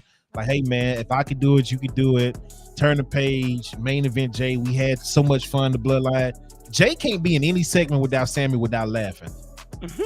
Sami didn't even say nothing funny, and Jey just bust out laughing. And Sami was like, "See, we even laughed all the times when you weren't supposed to, and all that stuff." Like Jey, he just loves Sami that much, and Sami has made him break so much that Jey can't even hold it in. All Jey got to do is just look at Sami now; he'll bust out laughing. So, everybody wants to fight Kevin Owens and Sami Zayn, so that's gonna be. It's good to see all the tag teams starting to get involved on SmackDown. I like that. Everybody's coming after the tag titles, which they should. Can we get new tag titles, please? Can we get rid of these trash titles that we have? Everybody get new titles. Can they get new titles, please?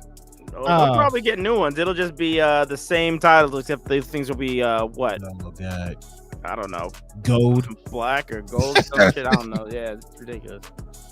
Like we need new titles. We need new tag titles. It's past time. Like we needed those titles before any other title. We've changed US title, IC title, women's title, heavyweight. We changed all those titles. Cruiserweight title when they still had it around. We changed that, and these still haven't been changed. NXT titles changed. Women's and men changed. Still ain't changed these though. Like the tag titles need to be changed. Paul Heyman came back there, tried to shake Jey Uso's hand again. Jey just brushed him off. Like, yeah, we'll get to that later. And then he told him, "Hey, I don't know why you so excited, because if I'm in the Bloodline, you not in the Bloodline." So, I don't know. Yeah, we'll see what happens with that. Paul wanted to call Roman, and then he hesitated, so he didn't call Roman in that segment. Then we get to the match. Jey Uso taking it to Austin Theory. Pretty good match. The Austin Theory's new, look faction with Pretty Deadly. They came out and helped them out. Jimmy Uso comes running out, super kicks both members of Pretty Deadly, and then Solo comes out and attacks Jimmy, which was crazy because Jimmy didn't say nothing to Solo the whole night. Jimmy wasn't even seen the whole night, but Solo is like, all right, I beat you at once. Now I'm determined to get you anytime I see you. It's on sight. It's on sight every time. Yeah, it's on sight with Big Bro every time. So Solo attacks Jimmy. Jimmy, fights back, and it's a part where Jay and Solo are standing, right behind each other, and Jimmy goes to super kick Solo, and of course he hits Jay. He throws Solo out the ring and dives on top of him, and they're both hurt because when I dive on top of somebody, I'm hurt too all of a sudden for whatever reason. But Austin Theory comes in, pins Jay. That's the end of the show. Jay is pissed off. Jimmy is apologizing, and Solo is waiting on the answer with Paul Heyman. And Jay's like, I'm done with all y'all. I'm gonna just walk off. And that's Paul Heyman was making a phone call at the end of that too. Yeah, he was. Yeah. He's probably calling Roman. Yep. So he was thinking about it before, and then all of a sudden things start going a certain way, and he's just like, go away. Yeah. So of course Roman is set to be on the next SmackDown this coming week. So that is SmackDown for you. What's your thoughts?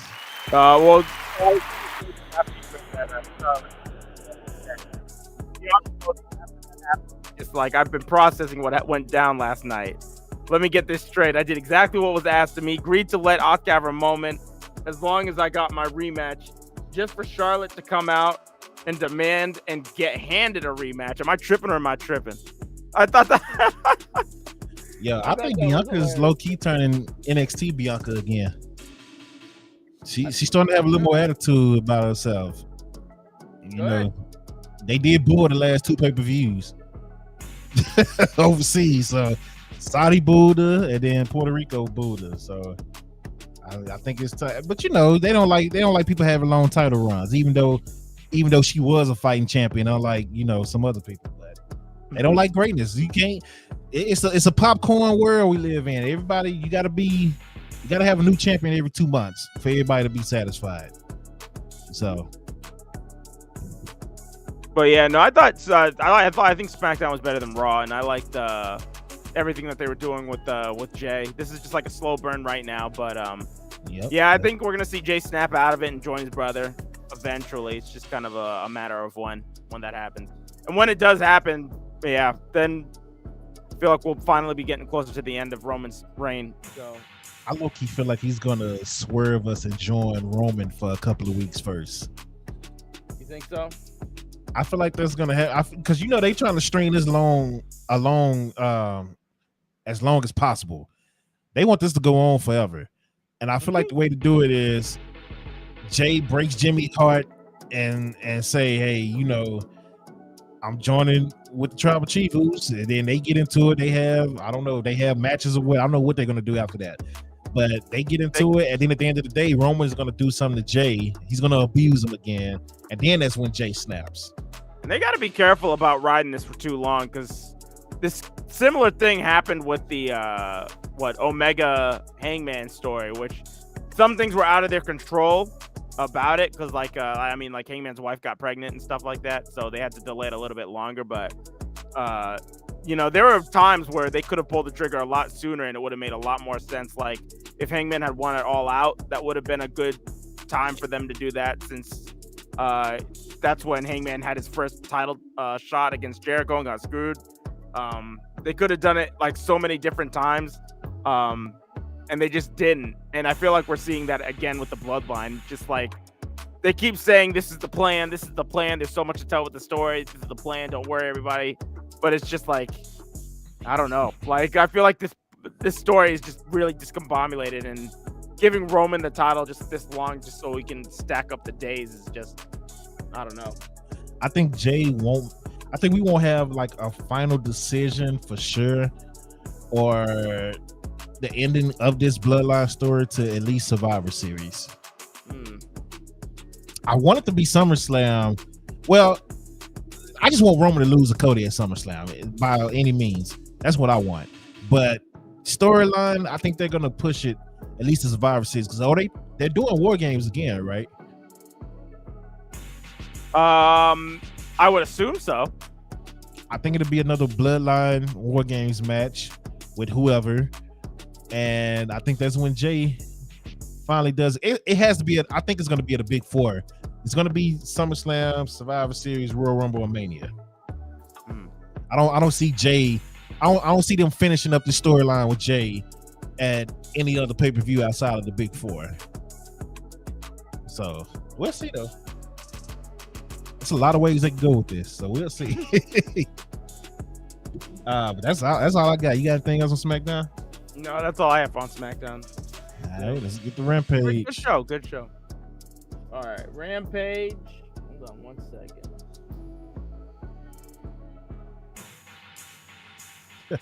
WWE.com got a picture of Jimmy super kicking Jay right in the face. Really? So like, yeah, oh, that's the picture y'all use. Okay. Oh shoot! All right. Got them lined up good too. So we had Rampage up next, and we started off with a match between Big Bill, Ethan Page, and Lee Moriarty against Bandito and the Lucha Brothers, with Bandito and the Lucha Brothers winning. Yeah, I didn't really understand why Page was back with these other two after the contract was. I don't know. I don't know why the match was signed before the contract. Huh? They said this match was signed before the whole contract thing with Matt Hardy. That's what they said during the show. Okay. I actually watched Rampage this week, so that's what they said. Okay. Powerhouse Hobbs destroyed some jobber. Body block, spine buster, over. Wasn't this man just the TNT champion? He was. So just yeah, for a cup of coffee he was, yeah. And so we just back to squashes on Rampage, which is the new dark. Well, dope. I like to call the TNT title the hot potato title because I don't think that's a real title. It just kind of just goes from person to person to person to person to person. But why is it not in the storyline though? No idea. Okay. The Acclaimed and Daddy Ass beat the Spanish Announce Project. There you go. Yep. Jeff Jarrett, Jay Lethal, Karen Jarrett all come out. They're with Renee. Karen calls out Aubrey Edwards, and Mark Briscoe accompanies Aubrey to the stage. Aubrey says AEW won't sanction a match between the two, but if she catches her in catering, she's going to beat her ass. Mark says while AEW won't sanction a singles match, they will sanction a mixed trios match, and Papa Briscoe is going to be their partner. So that'll be interesting to watch in itself. So it has to be on Rampage. Yeah, I would assume so. I don't think that's going to be on. They can't put that on Dynamite. Or Collision, no. Nyla Rose, Sky Blue, Dr. Britt Baker, and Mercedes Martinez in a 4-way number one contenders match. And Sky Blue ends up winning. So I think this was... it had to be her or it had to be Nyla. And I only think it could have been Nyla because they're going to be in Nyla's home state next week. But they went with Sky Blue instead. So this is going to be her first title shot opportunity. And we'll see how that goes. But yeah, that was Rampage. That was an extra hour of wrestling in case any of you guys needed it. So the thing about Nyla Rose is you only see Nyla Rose when it's a new women's champion, right? And she's always that first contender for the new women's champion. If it's a babyface champion, she loses that match after maybe like a 2-week build up or a week or so build up, and you don't see Nyla Rose again until there's another new babyface champion, and then Nyla Rose pops up again. They do a 2-week build up, do a match, she loses again in the title match, and then she disappears again. So Nyla she just recently went through that. She already had a one match, so I knew she wasn't winning for that reason alone. Yeah, it doesn't make sense to me. So that's how they do Nyla Rose. I've been noticing that pattern with her. Anytime it's a new face champion, here comes Nyla Rose, she's the first contender to attack him, and she's then so talented and she's so good though. I wouldn't use her like that. My opinion. That's what they do. Like, as soon as Jamie Hayter won, I knew Nyla Rose was first in line, and she was. So yeah, that's Rampage for you. I actually watched it this week, and I was just like, damn, why did I watch this? You know, Rampage is hard to watch now, man. It is. I watched the first match last week with the AAA championship was on the line. I think it was. Oh no, it wasn't. It was just a fatal 4-way match, I believe. Damn, what was it? It was Vikingo, Commander. Oh yeah, last week's Dynamite. It was last week's Rampage. That was nuts. So do you know that Bryan Danielson, he booked that entire show? Really? That's why it was crazy. Yeah, because he had Lee Moriarty versus Shibata. He had it was like a bunch of championship matches on that card. Yeah. So because they've been talking about and they discussed this at the Double or Nothing press conference, but they've discussed having Bryan Danielson have more of a booker role for Collision, and I guess that was like kind of starting that, just like him booking that one episode of Rampage, and so that'll be interesting to see. I thought that Rampage was actually really solid. So yeah, it was one part of that match though that pissed me off. Well, it's early in the match too. Where they was that when they were jumping over each other? Yeah, bro, I knew that. I knew you wouldn't be a fan of that. I was like, dude, I'm with all the fast pace and the standoffs, and I can do this. And I can match you move for move. But that part, I was like, come on, dog. I just laughed, and I changed the channel after that. I was like, all right, I got to be in the mood for that. So. Rampage was a solid show. Let's see. It's been so long since I've done this. I don't even know if I have. Let's do our power rankings, and then we can do our show of the week, and then we're pretty much done. I was gonna do choosing, but we'll say that for next week.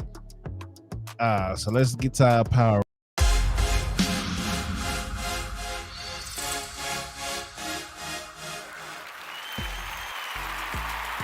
Top 5 wrestlers of the week, or in our case, since we wasn't here the last 3 weeks.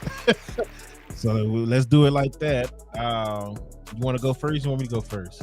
I can go first. I can think of a pretty nice list. So okay, so the first number 5, I will give it to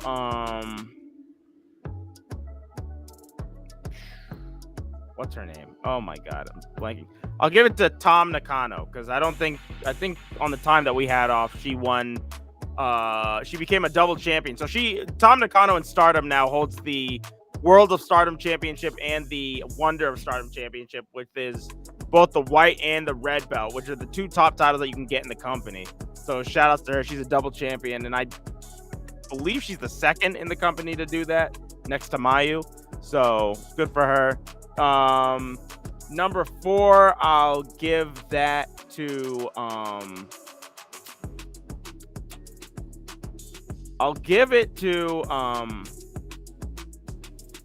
Will Ospreay for winning the match against Lance Archer. He had a really good match against him at Dominion that was really solid, and yeah, now we're gonna be seeing match number 2 against him in Omega. Number 3, I'll give to probably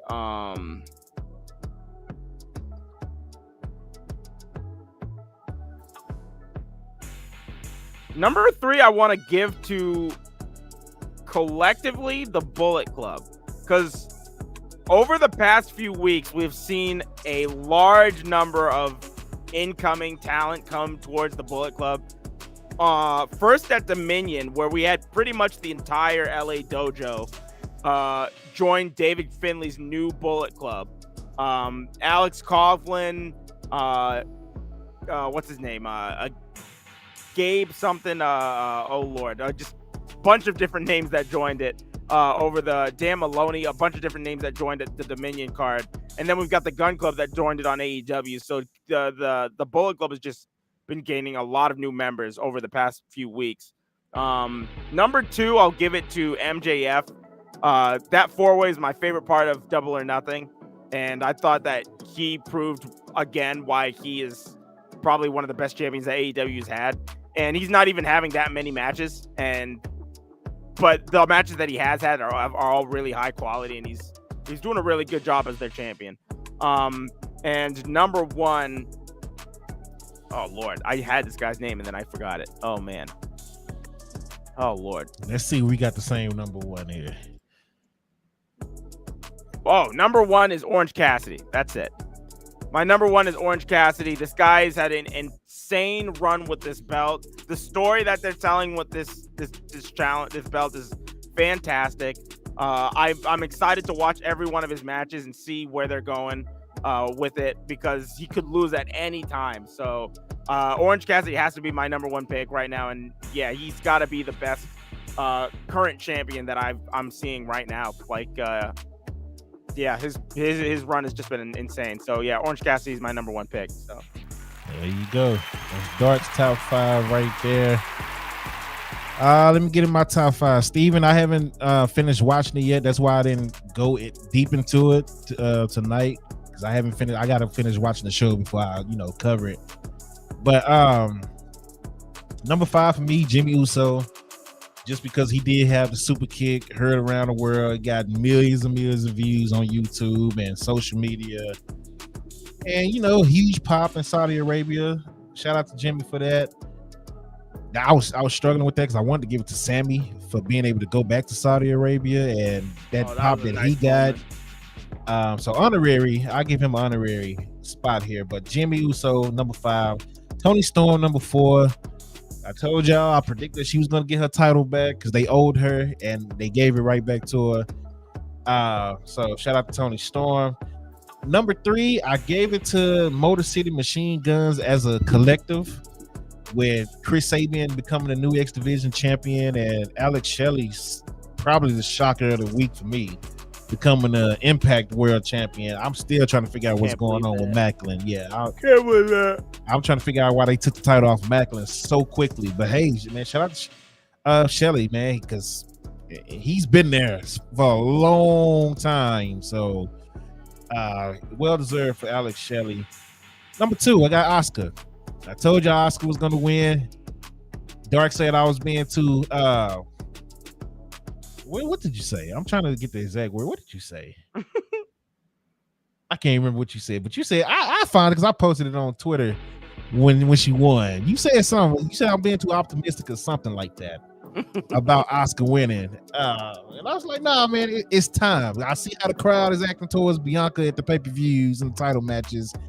And again, if Asuka would have lost, she would have became Natalya in my eyes.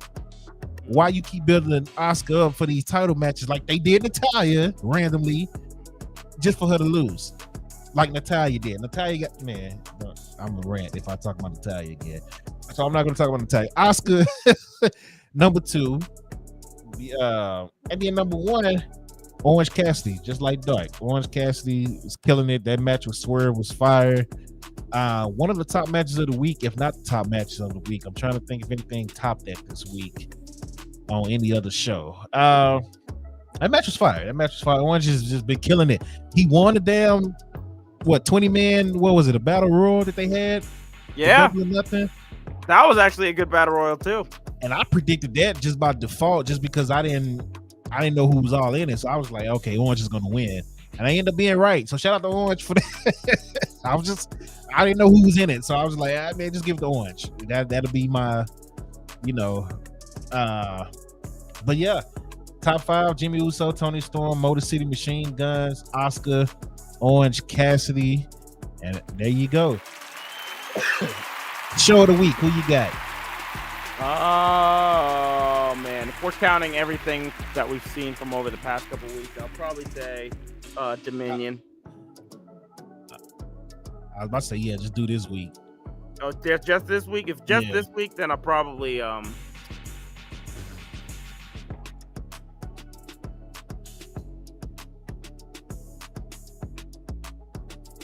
give it to Dynamite. You had a really good crowd. Colorado's always a really good crowd when they go there, and that match at the beginning was nuts. Huh? I said they be high as hell. Yeah. Dude, they be at the baseball game smoking with the cops and everything, dude. When I went out there, I was like, oh, y'all really do it out here for real. Like, okay. Man, like I'm actually struggling this week with show of the week because I like 3 of them. I think Raw was good. I like Raw. I like SmackDown. NXT was, Booker T is just hilarious to me on NXT, man. I'm sorry. I watch NXT mainly for Booker T, honestly, bro, because Booker T is just hilarious. And he says stuff, and who's it? Kevin Patrick? Not Kevin Patrick. Who's on NXT? Oh my God. We didn't his name. Yeah, Vic Joseph. Yeah, we weren't doing the podcast the week that Blair Davenport came back, but good Lord, that was hilarious. Bro, Booker didn't have nothing to say. How this woman was. Oh my God. Book, it's Blair Davenport. It's Blair Davenport. He's like, Book. Oh. Did you see that? It's Blair Davenport. She's back. Oh my God, bro. It's like nothing. Crickets. And then he finally hit you. That's all he do. That's why, I watch NXT and I just laugh because I know something is gonna happen and Booker is not gonna know what's going on.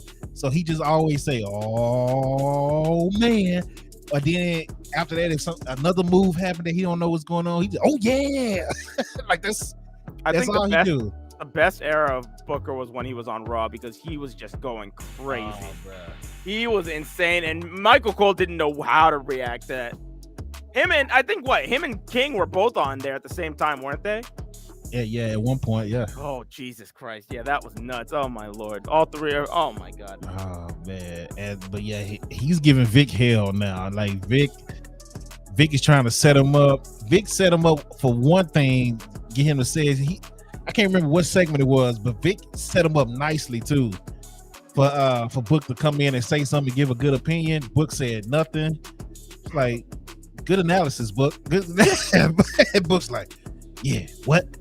That's it. And then they just went on to the match. So Booker T is funny, man. I watch NXT because of Booker T. He said, shucky ducky quack quack. Yep, exactly. He really hasn't said that a lot, Rob. It's really been oh yeah and oh yeah. Like he's been doing that a lot. Like yeah. And then he says a whole bunch of random stuff that don't even like it has nothing to do with the show, but it's funny, man. I laugh all the time. Show of the week for me. I'm a edge SmackDown over Raw, mainly because SmackDown didn't irritate me like Raw did in certain parts. Like Paul Heyman showing up on Raw to talk about a SmackDown storyline. Say nothing, yeah. Like if that never happened, I probably would have gave it to Raw. Because Raw had solid matches. Like they had solid matches, but just for that reason alone, yeah, I'm gonna give it to SmackDown as my show of the week. And yeah, that's been the show for you today. Appreciate y'all coming out. Appreciate y'all joining. Thank you for watching. Dark, go ahead and shout out whatever you need to shout out for the week. MTDW, make sure to come and watch it. We are on the Go Home show to Tropic City Rumble. What's the Tropic City Rumble? Well, we're gonna have an 8-man Falls Count Anywhere match. The winner gets a briefcase or title. I'm still trying to figure out if I want to put a briefcase in my universe because of the shenanigans that happened last year. Yeah, exactly. So, but yeah, the winner gets something, and basically they can cash in on the champion whenever they want to at whatever show, whenever. So, we're gonna crown all of our champions on this event too. But that's not this week. That's gonna be next week. This week is the Go Home show. We've got our wild card matches for the Tropic City Rumble. This is the last chance to get into it. We got a giant 5-way elimination match with all of the losers from the past week's matches. So what? We got Seth Rollins against Heel Del Vikingo against Myron Reed against Kenny Omega against Malachi Black, I think, is the main event for this week's show. So make sure to come and see this. Also, if you have a created character and you want to be a part of MTDW, make sure to drop me your hashtag. Send it to me on Twitter in my inbox or something, and I will get you in there and I'll put you in a division. If you want to be a part of a tag team with somebody on the roster, you can do that too. But you need to send me your character. So, yeah. Rob said it's Rollins only lost because Gunther interfered. Hey, Ospreay still made the match because of it. Hey. So, it is what it is, man. Yeah, MTDW on Thursday, and then we're back at it again on Sunday. So, yep. Adam, I don't know what the injury is, Adam. Honestly, with Jamie, so I don't know. And you say for All Out is August. All Out is actually on my birthday, so are they doing All Out still? I haven't seen anything that says they're doing All Out and All In. Oh yeah, All In. I'm sorry. Is that what you meant, All In, Adam? Or do you actually mean All Out? What's his name? Anthony Bowens is the one that said they were doing All Out same month or a week or two later. But I haven't heard anybody else say it outside of him though. So. I feel like that would be a waste of money too. I don't think people won't pay for it All Out. If All In's gonna be right after that, people will not pay for it. Yeah, that show. I'm not. I'm not. Yeah, we already talked about that too, Adam. So, but dopecontent.com, stay up to date, subscribe to the website. All you gotta do is scroll down on the main page of dopecontent.com, put your email in, stay up to date to articles, interviews, game. I low-key want to start a video game podcast. I low-key want to do that, where we break down all the games. All the gamers just break down like the newest games and things like that. Do y'all think Shayna ever get in the main? She got a title run now as a tag title holder. That's about it for her. Singles, I don't know about that. Yeah. I think they had a chance to pull the trigger, and now I don't know. They would need to do a lot of rehab on her character. Like she would have to turn on Ronda and beat her down for real. But dopecontent.com, stay up to date. The WNBA has been keeping me busier than what I thought I would be with them. Because even when they're not at home, they had a away game in New York today. I was still on the press conference via Zoom, so it's just it's nonstop. And then I'm working on a few more guests for the music podcast side of music entertainment podcast. I reached out to a couple of people for wrestling. Haven't heard nothing back. So, but one, it's a couple of them that I know I can go to their website and actually get them like that. So we'll see. We'll see what happens with the wrestling stuff. Yeah, Lindsay, right. But dopecontent.com, man, it's free. Just subscribe. All you gotta do is put your email in. I got articles coming this week, within the next 2 weeks, because they canceled Young Rock, which I didn't like. And I got some stuff to get off my chest about that, but I'm not gonna do that here because I said I'm going to go Victim Night. They canceled Grand Crew, which I've already written an article about Grand Crew. Already? Yes. That's crazy. I wrote an article about Grand Crew maybe 2 months ago about how people should watch it if they didn't know nothing about it, because how good the show is. But see, the problem that I have, and I'm gonna go ahead and say this part now, is anytime you get a black show that's popping over 3 million views like both of them were on a Tuesday night, they move them to Friday nights. And then when the ratings go down, that's not. They cancel them. They did Bernie Mac show like that back in the day. They did My Wife and Kids like that back in the day. I believe they did the Keenan show like that. He had a show, 2 seasons on NBC, and they moved him. They moved his show as well from the original date. And then when ratings drop, first of all, why would you put Young Rock up against SmackDown? Why would you put Grand Crew up against SmackDown?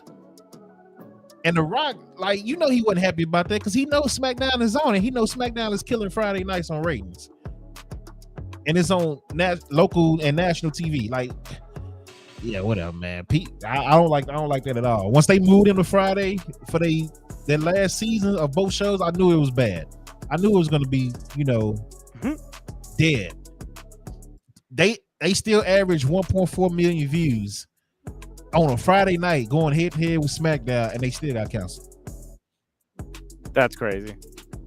It's like, bro, they getting more views than Dynamite right now. They're getting more views than NXT. They're matching Monday Night Raw views, and they're going head to head up with SmackDown on Fox, and still got canceled, bro.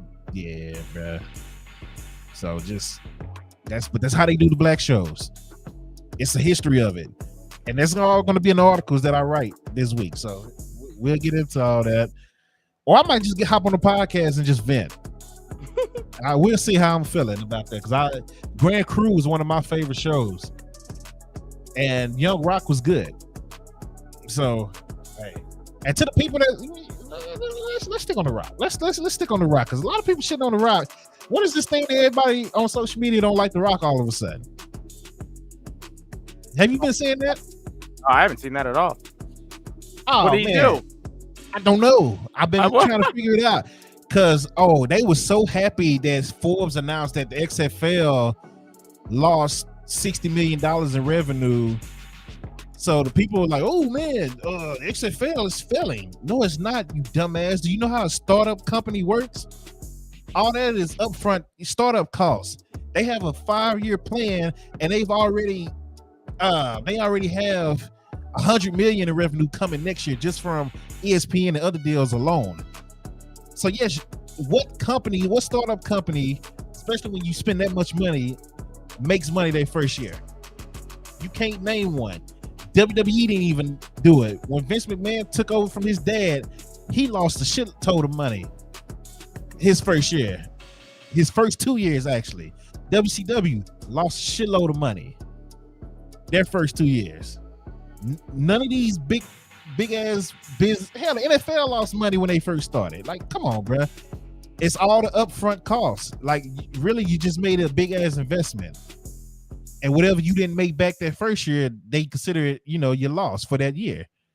Yeah. But they have a 5-year plan, and The Rock and Danny Garcia have told people this. This is a 5-year plan, at least for now. And, we have it going longer than we plan to go longer than 5 years, but right now we have a 5-year plan, and if we don't start making money by year 3, then that 5-year plan is going to be done at 5 years, basically. But they already have it set up to, okay, yeah, we knew we was going to lose money here, and we're willing to risk that, especially The Rock. The Rock made $270 million by himself last year. You think he cared about $60 million, and all of that $60 million ain't even his? Well, people are dumb. People will just find things to hate on, even if they know that it logistically doesn't make any sense. It's like how, what is it called? When AEW started, they were obviously operating at a loss. Exactly. And Tony Khan even would say that in interviews. He's just like, right now, yeah. But he's just like, but we've mapped it out, and it's just like, we wouldn't have put the money in it if we didn't know that we couldn't make the money back. And now they're making all these TV deals and everything. So it's just like, oh my goodness. So yeah, no, people just like to, I don't know, use this shit as an excuse just to be trifling and hating. So, and then they like, oh, Black Adam failed. They keep bringing up Black Adam and him going back to Fast and Furious. And I was like, well, I can't. Him and Vin Diesel, I can't defend The Rock on that one. I can't defend him on Black Adam either, because his ego got in the way and messed up a character that should have been dope because of what he wanted the character to be versus what DC wanted the character to be. That's his ego. That's, you know what I'm saying? So I can't defend him on that. But to talk about Young Rock failing when it was doing 1.4 million views, and when they got canceled on a Friday night against SmackDown, and then talking about them losing $60 million in revenue when they projected to make over $100 million next year, just based off of the deals that they have in place. And then by the 3rd year, they're making even more. And in the 4th year, they're making even more. And now you got over 100 players getting NFL tryouts from the XFL. So now you got more. Bobby Wagner, a Pro Bowl, damn it. Bobby Wagner will be a Hall of Fame linebacker when it's all said and done. plays for the Rams, won. Well, I think he went back to Seattle now, but won Super Bowls in Seattle, part of one of the best defense ever. He tweeted today that he wants to be a part of the XFL before it's all said and done. Like, come on, bro. Players, Josh Gordon is already there. Martavis Bryant is already there. Like, more players are going to want to go there because they saw what happened this year. So, man, people are just stupid, man. I don't get this thing about shitting on The Rock, but it's there. People are shitting on The Rock for whatever reason. So, you heard he had a contract with Hollywood that says he can't lose fights. I don't know about that, Rob. I ain't never heard that. But him going back to Fast and Furious, I kind of laughed at him on that one because I was like, bro, you should have let that one go. Just like, I'm tired of Fast and Furious, period. But whatever. You know, did you hear that they're gonna make this last movie a trilogy? I heard that and I was like, no fucking way, bro. I was like, Jesus Christ. They're gonna probably make this the 6th movie ending. They're gonna turn it into 6 movies. It's just ridiculous. This is 11, right? Or is this 10? No, this is 10. This is 10. We're gonna get to 13. So I wonder how this. Because Cena is now the new buff guy in the movie, right? Cena took the Rock spot, basically. Yeah, but they're gonna be working together again. So there you go. But Vin Diesel swear like he's the biggest guy in the room. That was his problem. Like, I'm the biggest guy in the room. Forget The Rock. The Rock came in and instantly took over that franchise to the point where they gave him a spinoff, Hobbs and Shaw, or whatever it was called, right? And they was all pissed off about it. What you want The Rock to do? You think The Rock is trying to turn down $50 million because you got an attitude? They offered him that off of his character in your movie. You can't get mad at The Rock for being, for taking over The Rock made Fast and Furious watchable again. I stopped watching it. And then when Fast 5 came, I started watching them again. And then when he left, I was like, this is cool, but it was all right. Yeah, I thought Tim was going to end it too, Steve. He said, do we all agree Batista, Cena, Rock, acting wise? What has Batista really... Oh, he's been in a lot. Batista. Oh, he's been in a lot of movies. I'm talking about that's different from his Marvel big. Yeah, he's done a lot. He's been in a cameo appearance for one of the James Bond movies and what the hell is that cyberpunk movie called? Blade Runner. Like, both of those roles that he had in those movies weren't long or really huge roles, but they were really, really good. That showed a lot of range.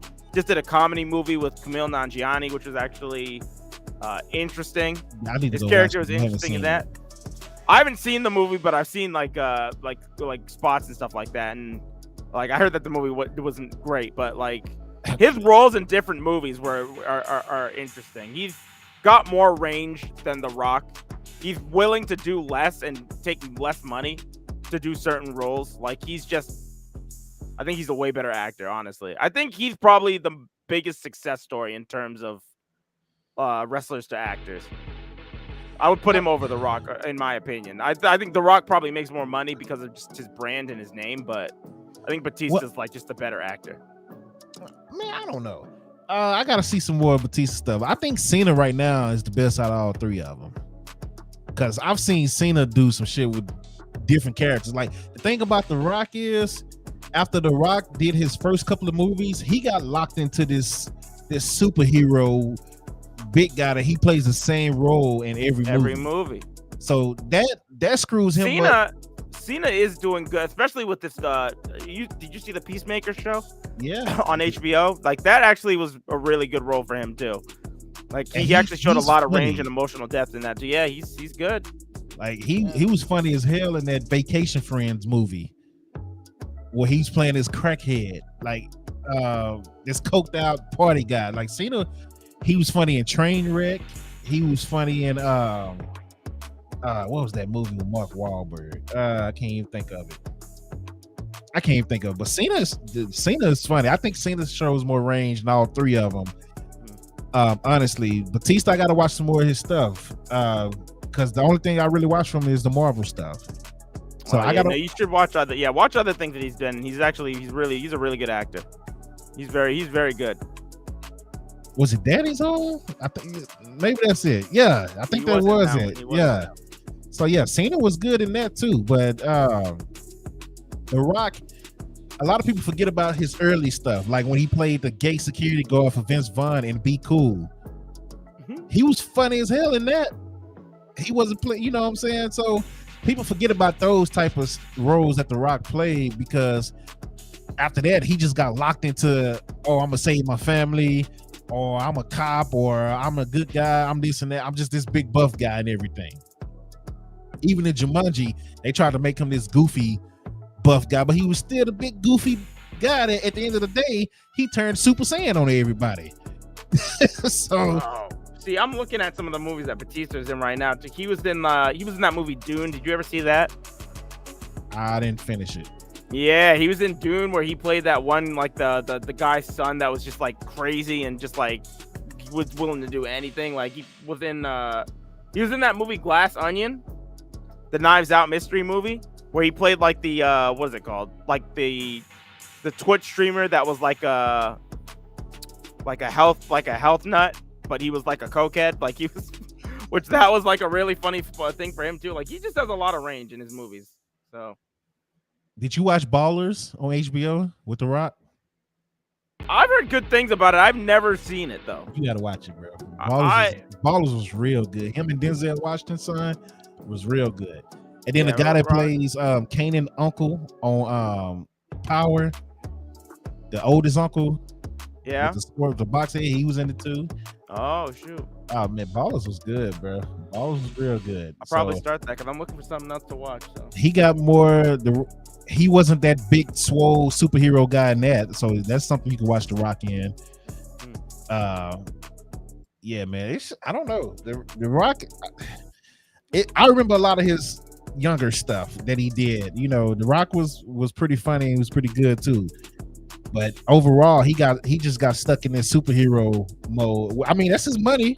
That makes him all the money. So I don't blame him for keep doing it and keep accepting those roles. But if people say I'm a bad actor, but I'm making $270 million a year, hey, oh well.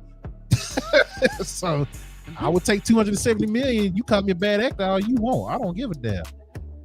But yeah, shout out to everybody who came through. We kind of went off a roll right there. Shout out to everybody. It's been a while. We ain't talking 3 weeks. So. We haven't talked in a minute. It's been a while. So shout out to everybody that came out. What's it called? MTD Dark, or is it MTD? MTDW.